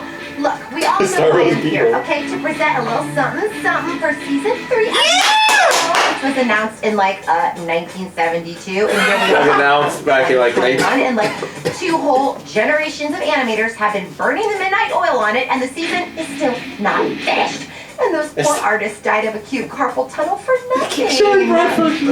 Sorry to interrupt. Are you still vamping? Yes. Did you get the season 3 footage from HBO Max? It is currently being uploaded onto the FanDome server. And this is only happening now because the hard drive containing said footage looks like a piece of sushi, and I hate said hard drive. But it's being uploaded. It is. So you pressed the hard drive? The hard drive is wireless, and it is very much still He ate it. High speed. Oh, my metabolism? Yes, I'm lucky. Oh, look! The producers are telling me it's ready to go. Okay, the moment we've all been Yeah. waiting for. A sizzle reel for Harley Quinn. A sizzle reel. HBO Max sometime in 2022. Roll that. Sometime in 2022. footage. Beautiful bean footage. So, What they have so far. let the Eat, Bang, Kill tour begin. Eat, Bang, Kill tour. Eat, Bang, Kill tour. Harley and Ivy are back. Send our regards to whatever tabloid you work for, and tell Ben Affleck I upper deck his fancy soda stream. Joker. Harley and Ivy did justice, and then you'll take Oh. Or else. Bang's back! Bang! Oh. To us. He got it. Conspiracy crime in every sense of the word. Oh. I like the look. Yeah! We got something! Y'all, so many surprise twists and turns, and I say that as someone who's already lived it. I will admit, that looks pretty great. Gonna be better, after the crayon guide, colors it in. The crayon. New stuff, and As a the music guide is a band and acting with the guitars. Oh, God, animation takes forever. Tell me. I'm sure they'll get around doing something cool, the old Que Hombre. Any minute now. Yeah, don't worry. That's the only part they had to color in a way. Folks, enjoy the rest of the So is her, I guess, Ivy's pet plant normally gets legs at one point? Get ready for more of this soon. That's all I can move right now. That's all I can move right. That's all they have for me. Okay, we're done here. Okay, that's all they. That's cool. That's cool. At least they're working on it. Awesome. Hola a todos mis compañeros fanáticos del cómic. God damn it, what's coming up next? Batman or Young Justice? And a big thank you, Harley Quinn and King Shark. Now that we know what is happening with all of the other colorful characters in Gotham City, it is time to check in on the man himself. The 1990s award-winning show Batman the Animated Series was the first introduction to this iconic character for many current Batman fans. Yes. Fans were excited that original series creator Bruce Timm will be teaming up with James Tucker and two of the biggest names in television and film, J.J. Abrams and Matt Reeves, to reimagine the series for a new generation. Let's check in with that dynamic group He's and see collaborating what with Did they is announce who's for voicing Batman Batman? Cape Crusader. That I know of. I'm J.J. Abrams, executive producer of Batman Cape Crusader. I'm Bruce Timm, executive producer of Batman Cape Crusader. I am Matt Reeves, executive producer of Batman Cape Crusader. Not just yet. Not just yet. Tucker, and I am a co-producer on Batman Cape Crusader. Cape Crusader. Once Animation asked if we would be interested in working with Bruce on a new animated Batman series, and Matt was working on the Batman film, so it just felt like an opportunity to collaborate, not just with Bruce, but one of my best friends on a project that I knew would be incredibly meaningful to all of us. One of my elevator pitch versions of this show is that it's more Batman animated series than Batman animated series. more. It kind of goes back to the original principles of the show that we originally came up with back in the early 90s. There was certain limitations on what we could do. Because it was still technically a kid's show. In terms of violence. But now it's like we're able to my idea do what we want to do. Okay, it's 1990 again. I get to do what I want to do this That's time. all. That's it. That's all you need to do. He's got the free reign. Bruce's world in this new iteration, it's just Batman right now. There's not the Justice League. It doesn't exist. There aren't any other superheroes. It's just Batman. Only Batman. Like the original run of the show, it was just Batman. It's Batman. It's Batman alone. He's Batman. I mean, whether he's wearing the mask or not, he's Batman. And Bruce Wayne is the mask. Bruce Wayne is a phony person. He's a construction that Batman has created to deflect. It's the best line of Batman Begins, So where he's she gonna touches be his face and very goes, "This is your man." Initially, you know, as he develops as a character, we'll start introducing those gadgets, and the audience can see how naturally introducing everything about Batman. That's part of the fun of this series is we're finding him discovering these things that most other Batman series they already were there. It really is an incredibly complex psychological story about someone who, in a way, needs to be redeemed, and that's kind of what at least this first season's about. We've reconfigured some of the roles, some of the characters have. We're starting before Batman has earned their trust, and they've earned Batman's trust. So this is like a before Batman. No, the animated series. Batman's ally. The journey of the show is to see how they, eventually the city grow together. Like the Kids So You Be the Batman animated series, where it was like only a few. This one is going back to its roots what we're used to seeing of the Batman animated series. What this does is it gives us the opportunity You got to say, fucking this guy attached versions to it. of Joker and Catwoman and Early. Penguin, those versions that we did on Batman animated series were really great and iconic. But there's lots of different ways we can take those characters that we hope will be just as iconic and just as powerful. Bruce pitched the concept of Cape Crusader, and he had the Strange Days short that was done for Batman's 5th. You'll have to probably tell me about that. Was very. Oh, I remember that. Was that anthology collection? And I think that's what really closed the deal on the pitch because looking at that, they could see exactly what the show was going to look like. But just so it's clear, the show won't be in black and white.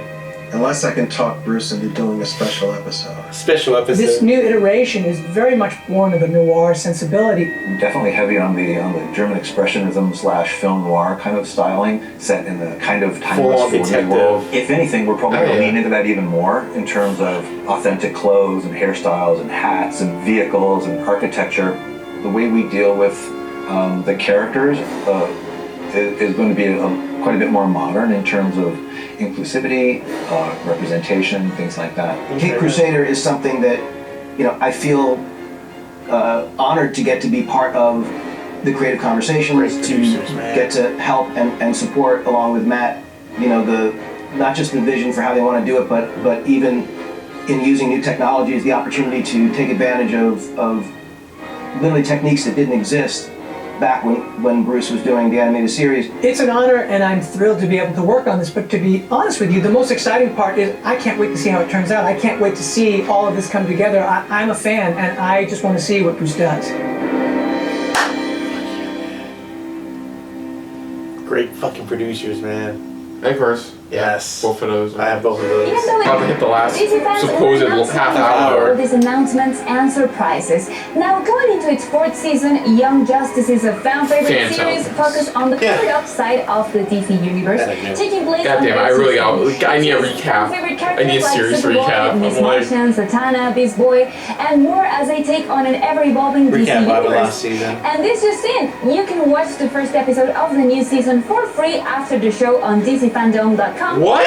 Already the first episode? God damn it! Watching our show before you No, we're waiting.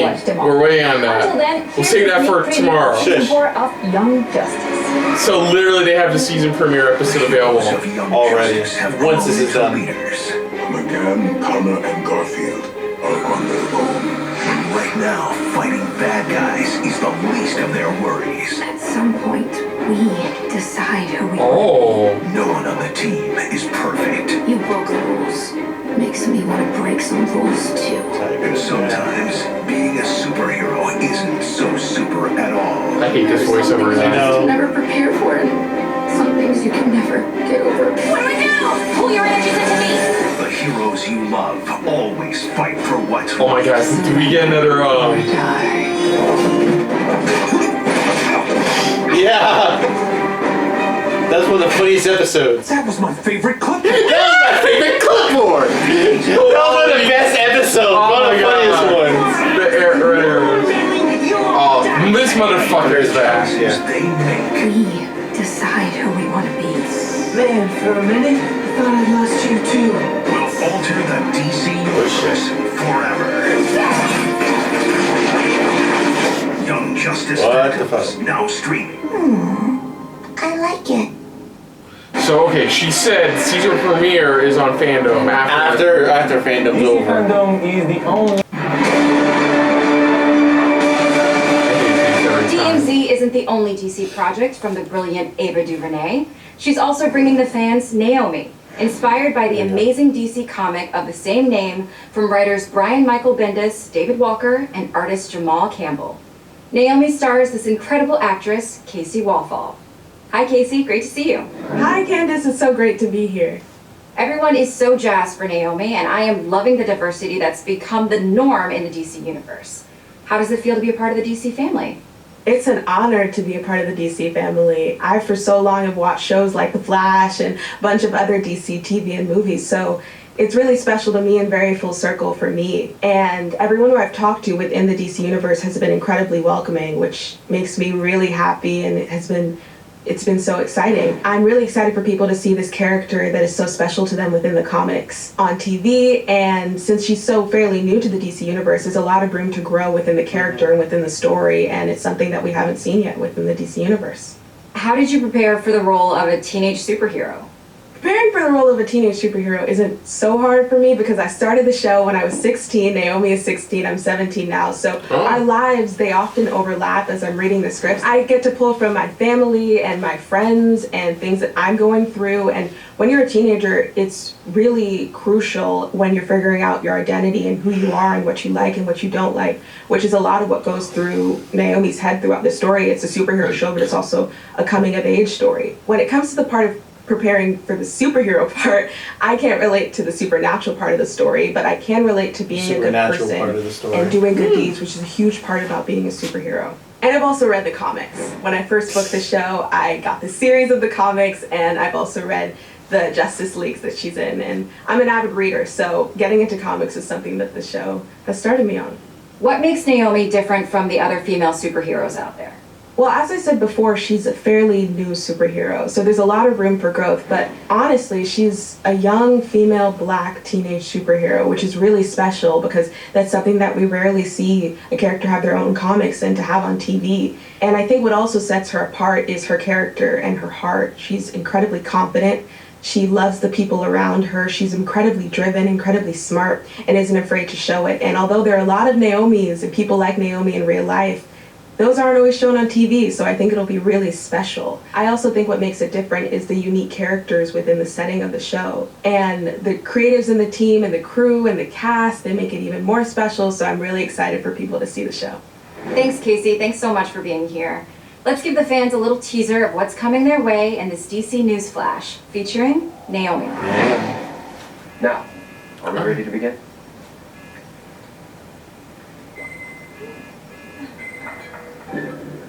What's going on? Annabelle says there's a stunt happening in the square. Something to do with Superman. I need this for my site. Bathroom break. 10 minutes. I'll be right back. I need this for my site.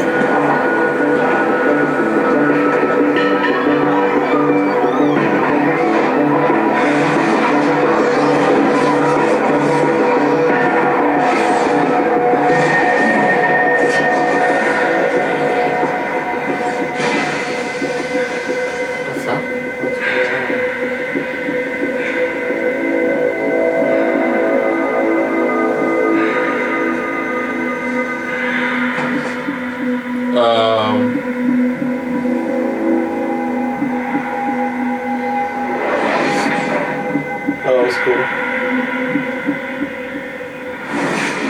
Interesting. What?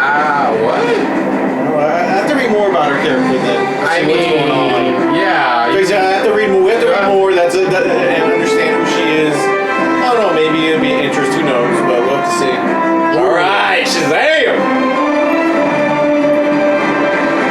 Damn. Hi everyone, I'm Asher Angel. I can't believe I'm here in the Hall of Heroes celebrating all things DC with you, the greatest fans in the entire multiverse. But I couldn't wait to tell you that we just finished shooting the sequel to probably your favorite DC movie of all time, featuring the only teenager to ever take a subway ride to the Rock of Eternity, Philly's own Billy Batson. The new movie is called Shazam. Because of the movie, yeah. Anyway, exactly, Levi. And let me tell you something. Our new movie, Shazam: Fury of the Gods, is going to be out of this world. In fact, the fate of Philadelphia and probably, I don't know, actually the entire world is in my hands. You already said it. You ruined the joke. Against some seriously scary villains. I know, right? And Lucy Liu, my real life alter ego, Asher Angel, and I. We had such a great time making this movie with our director, David Sandberg, and the rest of our cast, Jack and Megan and Adam and Ross and Grace and DJ and Ian and Jovan and Faith. There are so many. And so many our people. cast members like Rachel Zegler. We just wanted to take you behind the scenes to join in the fun during the making of Shazam. Behind the scenes look nice. Yeah, that shot. Hello, my name is Zachary Levi. And I play Shazam. We all established something very special on the first movie, and in Shazam: Fury of the Gods, we expand on that. Now they have balanced their life with being superheroes. This is where you hang out with your superhero friends, isn't it? These goddesses come to our world. Our incredible new villains, Lucy Liu and Helen Mirren. She's kick-ass as Calypso. We have mythological creatures. Minotaurs, harpies, dragons. Nice. God When I damn. talk about upgrades, we got an upgrade, a huge upgrade in the suit. Bigger action sequences, bigger set pieces. We go from Athens to Philadelphia. We go from the Rock of Eternity, the Library of Eternity, to the Realm of the Gods. So environments that we never explored in the first film. There. Look at the decorating. It all. She's back. Fury of the Gods. Whoa. Takes the excitement and the action to a whole new level. It's going to be more of a spectacle.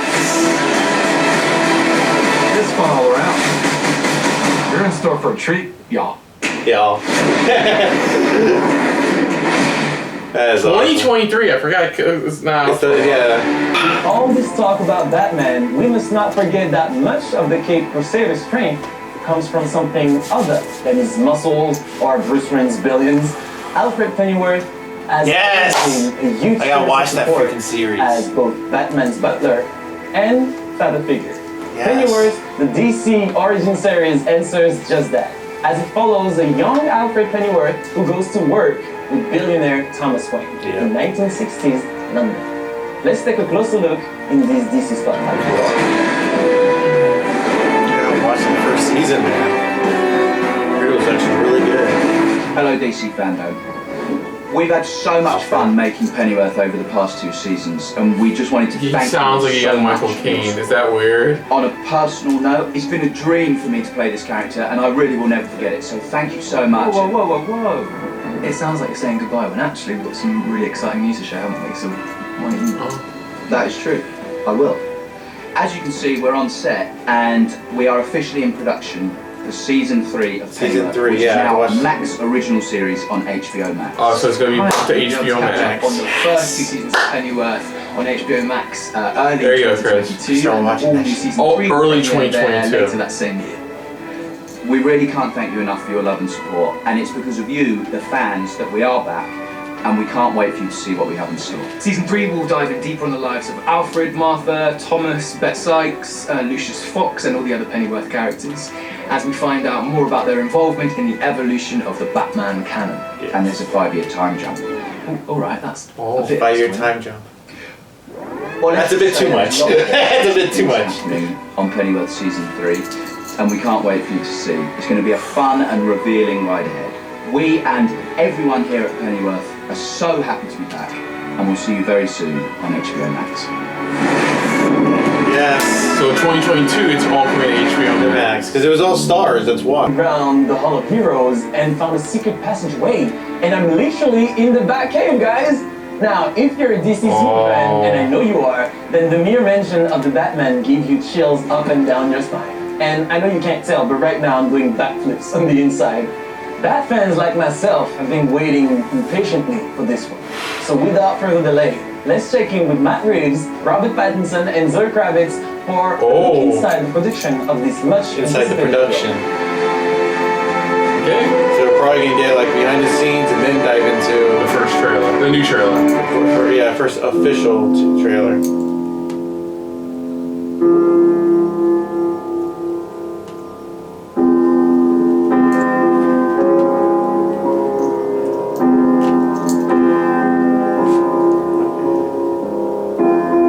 For some reason, Batman just always stood out. It's one of the major characters of the 20th century, and so many people connect to it on such a deep level and for so many different reasons. The first conversation I had with Matt about it, I just knew there was something radically different from anything we'd seen in Batman movies before.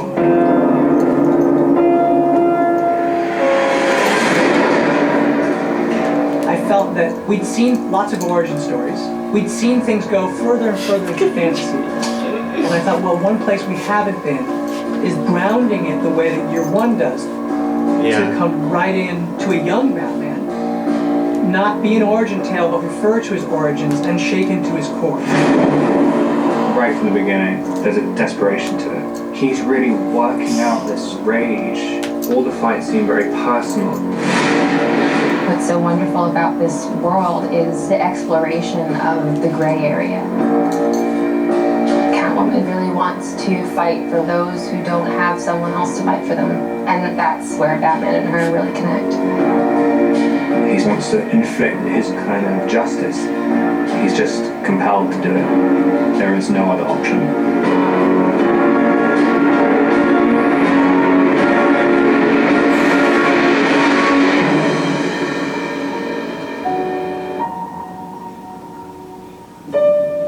Hey guys, so you just saw a little look of us behind the scenes, and it feels like that was forever ago, which is really strange, and actually, as we're finishing the movie now, kind of really emotional for me to see you guys, especially after everything that's happened, and to see you now again. I feel like I've been watching your faces every day in editorial, but now to actually see you guys is really, really great, and I gotta say, it was an amazing time making the movie with you guys, and it's really cool to see you now. Oh, and it's so exciting to see like these little snippets of the film, you know, after, for us, being able to step away for a while. I know you've been in it the whole time, but every time I see just a little bit, it's so exciting. You can see the progression. It kind of seems like it's getting more exciting and bigger and kind of scary.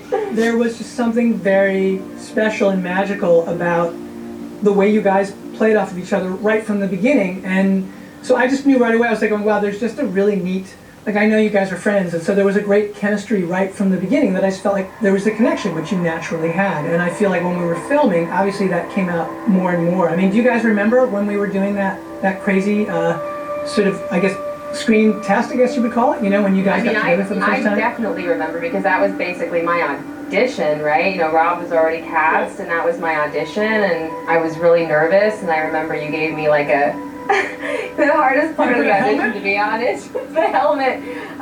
They were like, here's this helmet, you know, and you have to like walk out, and then you take the helmet off and you do the scene. But it's like sometimes really hard to look like cool when you're taking off. Like it gets stuck, and I was like, this is how I lose the part. This is how I lose the part. The helmet won't come off.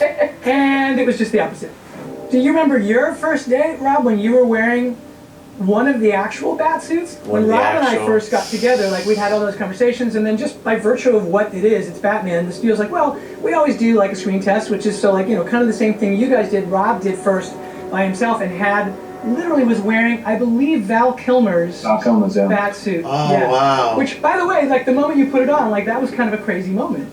It was crazy, but I remember putting it on and thinking that this is impossible. This is going to be absolutely impossible. I remember you saying like, because I guess just trying to move. I mean, wearing a kind of 2-inch thick rubber suit or latex suit and being doing this a lot, incredibly nervous and full of adrenaline the whole time. I remember we did like 2 takes and then you were just saying, what can we do about this sweat? And I was like, nothing. There's nothing that can be done. I have to be drained of liquid. The other thing that I remember too, which is cool because it informed the movie, is at the end of that costume test, where you came and you put on the eye makeup and began the transformation.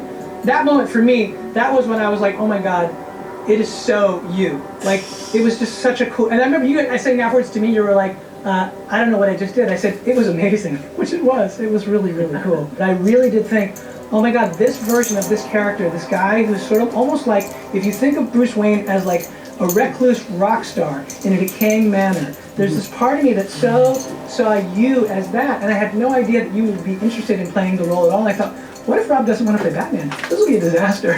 And then it turned out that you completely on your own had a whole path to the same thing, which is that you had been obsessed with Batman for years, and when you found out that we were doing this version, you were very interested. So it was one of those things that for me felt really kind of lucky and fated, and when we met, I really felt that connection with you where I felt like, oh, we're going to be able to find something new with this guy and do something really special. But for me, you were always that version of what I saw in the page, and that was about trying to create a new version of Bruce. He doesn't have as much control over his personality. Like, the delineation between when he's Batman and when he's Bruce is not so clear. I mean, in other kind of iterations of it, he really knows what he's doing when he's putting on the cowl. And I kind of really like this idea. It's a little bit out of control. He hasn't completely defined what Batman is, and it's kind of, he gets lost in it. Whenever he's putting it on every night, and it's kind of, he's not sleeping, and he's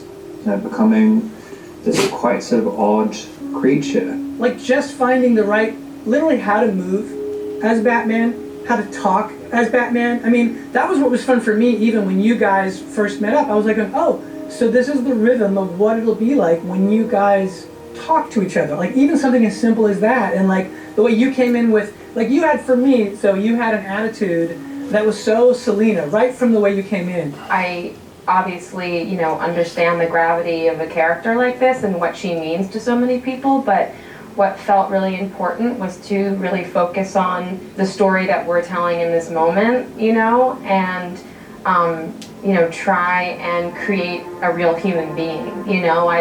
I don't want her to be an idea. I want her to be a real human being in a real situation, in a real city, trying to survive and reacting to her own pain, and her history. So I really, really focused on this particular story and this particular moment in this woman's life. I think it was about trying to find a way, again, as Zoe was saying, to ground her so that she felt like she had an emotional journey that made sense for who she was, that ended up being Selena Kyle, but was one that we haven't seen before, and yet some ways it does connect to the comics. I mean, that's the thing which will be fun to share with an audience, is that there are a lot of iconic Selena Kyle aspects to the story, but I don't think any version of any of the Batman stories that have done any Selena stuff have done it in this way. Because this is the foundation that we're setting right now, right? Like as we move forward and see her become Catwoman, that heart and that humanity will always be there. So we debuted our first trailer for our movie last year at DC FanDome. And we want to say thank you for the great response. It's only fitting that we share the second trailer with you all today. Okay, enough from us. Here's what you've been waiting so patiently for. It's the trailer for the Batman. Here's a...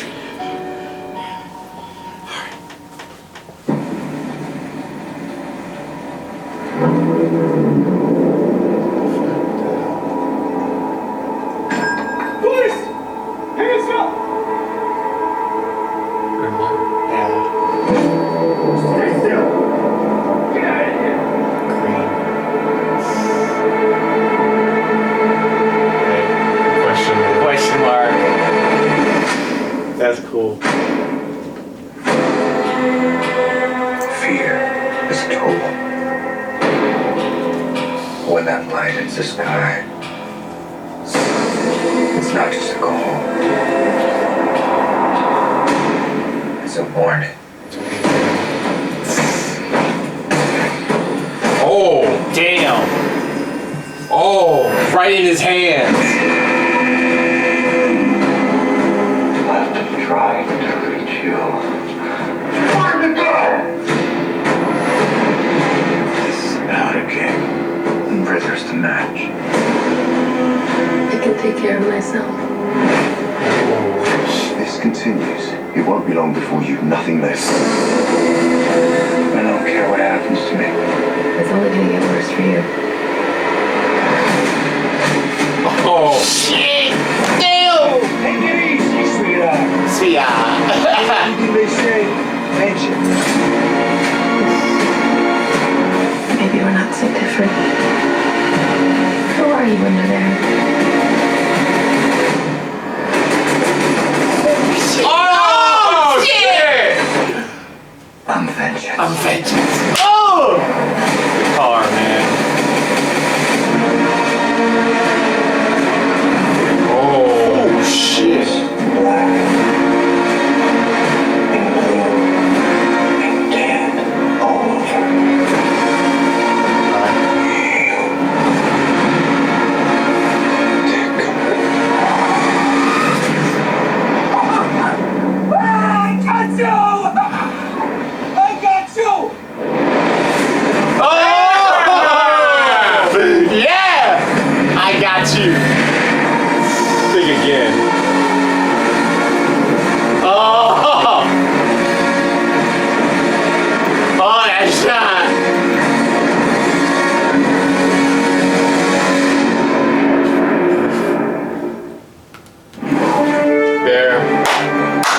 cherries were popped. Okay, we can end this now. And that's the way to drop the mic and end Drop the mic. Wow, amazing. On behalf of Warner Brothers and DC, thank you all for watching. This has been a super experience. It's been epic, and all of us at DC FanDome want to thank you for your unwavering passion for the DC brand. And of course, for your continued love and support. Thank you for being the best fans in the world. We hope you all felt the love today on a global scale. Goodbye from Australia. It was an absolute pleasure bringing DC's multiverse into your world. Be sure to check back in at DCFanDome.com throughout the year for breaking news on your favorite shows, films, comics, games, and all the creative geniuses behind them. Bye everyone, stay safe and stay super. Yeah, go, bye, later. I can get my ass off this couch finally. Alright. Thanks for watching. Thanks for watching. DC FanDome. Nothing compares to this. Wow. Wow. Wow. Wow. Truth is, generations of fans across the globe. That's who we're here to celebrate today.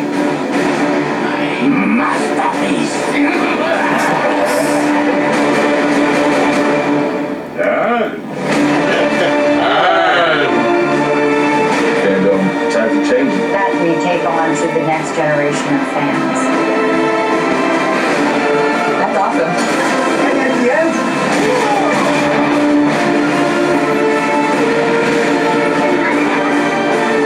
I will admit that looks pretty great. We have it all, and that includes you, the fans. We're thanking all the fans. Love you guys. Thanks for watching. Thanks for watching. Thanks for watching. Thanks for watching. Thanks for watching. Thanks for watching. Thanks for watching. Thank you for watching. Thanks for watching. Thanks for watching. Thanks for watching. Thanks for watching. Mahalo for watching. okay, we're done here. Okay, we're done. Yay, it's over! Oh god, of course they have a fucking end credits. Shut up. So, 3.5 years later. Yeah, that's how it felt. 3.5 years later. 3.5 hours later. Go over the major parts. That's about it. I mean, yeah, we're gonna skim. We're gonna skim through some of the major parts and probably the highlights that we'll probably most likely have in our highlight show. That the Black Adam footage. Black Adam. They dropped was it the opening? I guess like kind of like the opening scene. That's what they were. So it looks like this is when we unlock him today, and we're probably gonna find out his history throughout the film and how he ended up where he ended up at. Yeah. Okay. That looked pretty dope. Yes. Great opening, by the way, for DC FanDome. Aquaman behind the scenes look at Aquaman: The Lost Kingdom. Mm-hmm. That looked pretty dope. It looks like it does hint at him working with Ocean Master. Yeah. Yeah. Looks like it hints at them working together in this one. Yeah. Let me see. Oh, they also confirmed it's going to be a lot more mature than the previous film. Let me see. Suicide Squad, Kill the Justice League. In-game footage this time. Got a better sense of the story, more or less. Yeah. Looks fun. I know. It does. I know. We know that people online are bashing on it because they still haven't showed any type of full-on gameplay. But you know what? This is the closest we're gonna fucking get for now, because of the delay and everything. So we enjoyed it. We had fun with it. It was in-game footage. Gotham Knights got delayed. That one is still. Oh, that one is still projected 2022. Sorry, I got them mixed up. Don't worry about it. Okay, that was pretty dope. But that was looked fun. It had the humor we expected to. I'm just curious to see where to go. I have faith in Rocksteady. Yeah. Peacemaker, which we got an official premiere date of January 13th. And our first, pretty much, they called it a teaser, but who are we kidding? It's a trailer. Yeah, pretty much. And it's hired by Amanda Waller type to save the world. Yeah, and pretty much it looks like he's working with the team that kind of helped. Or probably got demoted from Amanda Waller after what happened in the Suicide Squad movie. Stargirl, we got a sneak peek at next episode. Oh yeah, the ending episode. You know, we're getting close to the ending episode. So curious to see how that all spins out, especially with Dr. Midnight as well. The original Dr. Midnight. Yes. Let me see. We got our first look at League of Super Pets with a full trailer coming out in November. For some reason, I don't know. Not much to say other than that. Ace Battle has a very big bladder. Yes. How much water did you drink? They did confirm with Doom Patrol that season 4 has been picked up for 4. Yeah, they announced that by the cast. The Flash film. The Flash teaser, movie. Oh, which was a teaser. It was a teaser. Who are you kidding? Keen eyes, except mine, noticed that behind him was an alternate version of him and Supergirl. Supergirl was But Keen Eyes noticed the Flash suit the other Barry behind was wearing was the teaser image of the one where it's the Batman suit but sprayed like the Flash outfit. So we got to see pretty much. It looks like it looks like they're arriving at Wayne Manor, an old Wayne Manor, where it looks like pretty much everything's been shut down. It looks like they come and pretty much telling him what it looks like. It looks like they're telling him what's going on. Yeah. And pretty much just tell him, are you in? That's about it. And then of course they tease the Batmobile cover. Him about to unwrap the Batmobile itself. But that was just amazing. We got to see his new suit, his full-on new suit, straight ripped from the comics. You want to talk about seriously the best part? Go ahead. Hearing Michael Keaton. Michael Keaton, as Bruce Wayne once again. Yes. That was amazing. But I want to apologize and correct that. That wasn't two different Flashes. That was another Flash, and that was Supergirl. My apologies. The way it was like, and then I love the end too. About to reveal the classic Batmobile. Yeah, that's what I said. Goes to black, and all he says is, "Holy shit! Holy shit!" That was amazing. Let me see. Updated Sandman. First look at Gwendolyn Christie from Game of Thrones as Lucifer, as this version of Lucifer Morningstar. Yeah. Great work on that. That was pretty dope. First conversation about the Blue Beetle film. Yes. About where we're going with it, staying truthful. I'm faithful, hopefully more to his original run. Yeah. His original run is better known than his current run of everything. And they even showed the first look at the concept art for the concept art, which is pretty spot on as expected. We got excuse me, short Smallville cast reunion celebrating the 20th anniversary. Not only 20th anniversary show, but the release of the complete series on Blu-ray. On Blu-ray, the entire series. We got our first look at the Court of Owls in Gotham Knights. Yes. Behind the scenes as well with Scott Snyder, the creator of the story of Court of Owls, explaining the inspiration for it. Explaining the inspiration for it, as well as seeing how they've incorporated it into the game. They did show, it was more of the Court of Owls HQ you guys get to visit at some point in the game. We got our first look at their version of Penguin as well. Yeah, their version of Penguin giving a warning sign of what's to come, or what, how, it's like this is something you've never really faced before. And even they stated that pretty much they added some extra lore in there to help tell the story a little bit more for the Court of Owls. But everything else that you know about it, the Court of Owls is still in there, they stated. Then we got our first look at the next we were wondering, the next DC animated film, which is Catwoman Hunted. Yes. Which she has to work with the government in order to, involving this jewel she stole. Yeah. In order to get her name, mostly cleared. Mostly cleared, and it's just a team up with Batwoman. It looks fun. I like the animation style. I feel like I'm familiar with, but not right on the nose with. Looks fun. They also talked about the upcoming slate. Including a film based around Superman's kids. Yeah, like they said, 5 animated projects are coming out next year, and that's like I said, the Super Sons, the Battle of Super Sons. They confirmed, and they said that will be the first CG animated CG film that they're doing.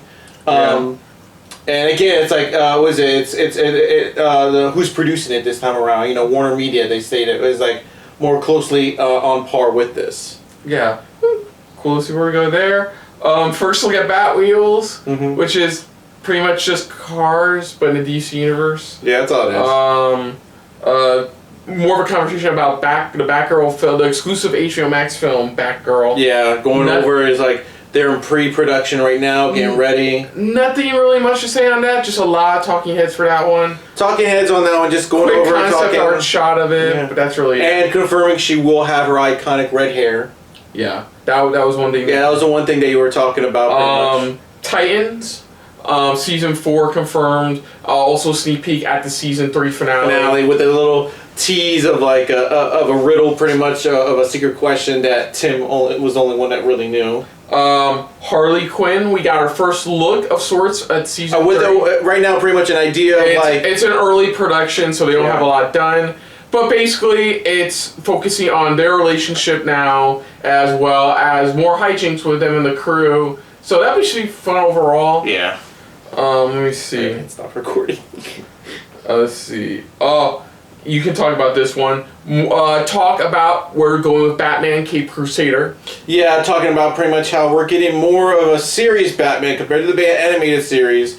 And it's going to be a solo Batman, no the extra heroes or anything like that, no, just a solo Batman, much more close noir, but Bruce Timm is working closely with it, with J.J. Abrams, and what was the other guy's name, the one who was working on the Batman film, what was his name? Matt Reeves. Matt Reeves, thank you. Matt Reeves, pretty much, who are producers, working very closely, trying to give it that more noir aspect of it, and doing things. Even Bruce Timm saying we're finally able to dive into new things that we wanted to do in the original series, but we could not at the time.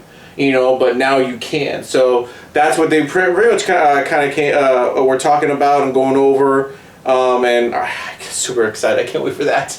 Did they confirm 2022 or just talked? No, they talked about it for right now. They haven't confirmed any actual dates. We got our first look at Young Justice Phantom, season 4 Young Justice. Yes, and then doing just the first episode shadow drop, pretty much. First 2 episodes. I read a line. First 2 episodes are now, as of right now, available on HBO Max, with the full season premiering on October 21st. Yeah, which is next weekend. I know. Let's see. First look at DMZ, the new Rosario Dawson DC film from Ava DuVernay. Thank you. Our first look at the new CW Arrowverse show, Naomi. Yes. Which I am. We have to do more research on. I've been hearing about it. The clip they showed, I'm like, I don't hate great. it. It's great for those who've already read the comic. That's the thing. I think that's what it was set up for. And that's what like I said, that's what they teased and showed and were able to had to talk about. We got behind the scenes look at Shazam: Fury of the Gods, which once again still surprised that's a 2023 film considering how much they've already gotten done of the film. Yeah. But we got to see a first look at Helen Mirren and Lucy Liu as the villain of as the antagonist of the film. Going over the places we're going to be visiting. The new updated costumes for everybody. And also, we saw Jimon Hunsu is back. He's returning. Could be flashbacks with those gods, possibly. Maybe. We also got to see the updated lair that's been pretty much upgraded by the rest of the family. It's like, okay, yeah, that's happening. Yeah, excited for that. And then of course, last but certainly not least, Pennyworth's getting another season. It's getting... No, I'm kidding. It's the Batman. No. I'm talking about... Pennyworth, I'm really excited for. I want to go over that because myself... Okay. Like you said, that's a show that that's on my list. I want to see. It's just difficult because it's on Stars, but I'm happy it's coming to HBO Max. So it's like, they did confirm that both seasons early next year will be coming to HBO Max, and then the third season when it does come out will be also coming to HBO Max as well. But they are currently in the middle of production of the third season. I forgot they've already done 2 seasons already, but I'm super excited because that's something I've been wanting to watch at some point later down the road. And of course, we got our second official trailer for the Batman. End it all very FanDome. Brutal trailer, by the way. Brutal, metaphorically and literally. In a good way. Literally brutal. So like, we got more with Penguin. We got a little bit more with Riddler playing cat and mouse with Batman. Yeah. We got Catwoman playing cat and mouse with Batman. I'll be playing cat and mouse in this. Yeah. We got to first look at the bat signal. And I like the line too, where even he states going, the signal, it's not it's not a signal, it's more of a warning. It's like, take your pick about what was your favorite scene. It's him literally walking through assault rifle fire directly at him. That scene, that hallway scene, pretty much just him, and they're just, and he's just coming down, taking them. I'm like, holy shit, that is fucking The scene at awesome. the end where the car chase scene with Penguin. Oh yeah, where Penguin's like, I got him, and also he just flies right out of that fucking and it just starts walking like towards the car, towards the upside down car that Penguin's in. Oh my god. And it's funny too how they're only displaying Penguin, even though there's a lot more of the little villains that we have in there, but Penguin's essential because he's kind of like pointing Batman. Well, we already know a couple of the infamous crime families that the Batman series is known for will show up. We already confirmed that a while ago. If she were to go with that, we did get more. We did get more Paul Dano as Riddler. Yeah, we did. It's like we got little bits and teases, a little bit more of his look, and I like it. It's pretty cool. Especially even in the beginning when they pick him up, and it's like not only just the cup with the green rings, but it's like when you look in the cup and it's just the question is his classic question mark. Is his tagline pretty much with the question is riddle mark. So man, I am super excited for this, and even from the screenings, from what we've been hearing from people stating how it's like this film is phenomenal, stating how it's like it's gonna have even for non-Batman fans, it's gonna have an ending where it's gonna have you going, what the fuck type of moment, so I'm super stoked. This is a film that I am going to theaters for. Even if it says in IMAX, I'm fucking go see it in IMAX. I don't care. I think overall this FanDome was better than last year's. Last year's felt a bit over a place. This one felt more condensed, more focused. For a fact, it was only 3.5 hours. I think the Netflix Tandem event, even the Geek Week that they had pretty much, how long they usually had it within a day, I think they saw that works. It's not too long. It's not too, too stretched out for like 7 hours, because last year that's what it was like 7 hours, and there was no set schedule, so it had people forced to come on and watch just to see when is this gonna pop up. Not every announcement blew us away, but we can understand why there's a lot of stuff that was just amazing. There's some cool parts, like I can say I'm really happy with the whole Milestone Media and stuff like that. That was just very awesome. And it's cool to hear they are on production of a live action static film, and they're doing an animated film too as well. They confirmed. Was it Patty Jenkins reconfirmed there will be a Wonder Woman 3? Yeah. Which will set in modern day, which means nothing with her anymore. So I thought this FanDome was better, more condensed, and I'm not saying I hope they do this again next year, but I am happy that they figured out what to do now. They finally found a great formula that works, and I'm not saying DC was the one who found it, and no, I'm pretty sure like they got it from somewhere else, probably from Netflix when they did their stuff, but it works because it's a type of thing where it's like, hey, stay tuned, and it's getting people to watch because you don't know when it's gonna pop up. Or it's like you want to watch it live, but it's like instead of last year, which is like okay, they're gonna be showing this at this time, but we have to get on and watch it. No, it's like it's getting people to watch and just watch the whole playthrough from there. But I enjoyed this FanDome. This FanDome was fucking awesome. The opening sequence, just the start of everything was fucking fantastic. It's just one of the best openings they have from last year, even though this is the second one. But it's like this was just an amazing opening. I just Can't wait for a lot of the projects.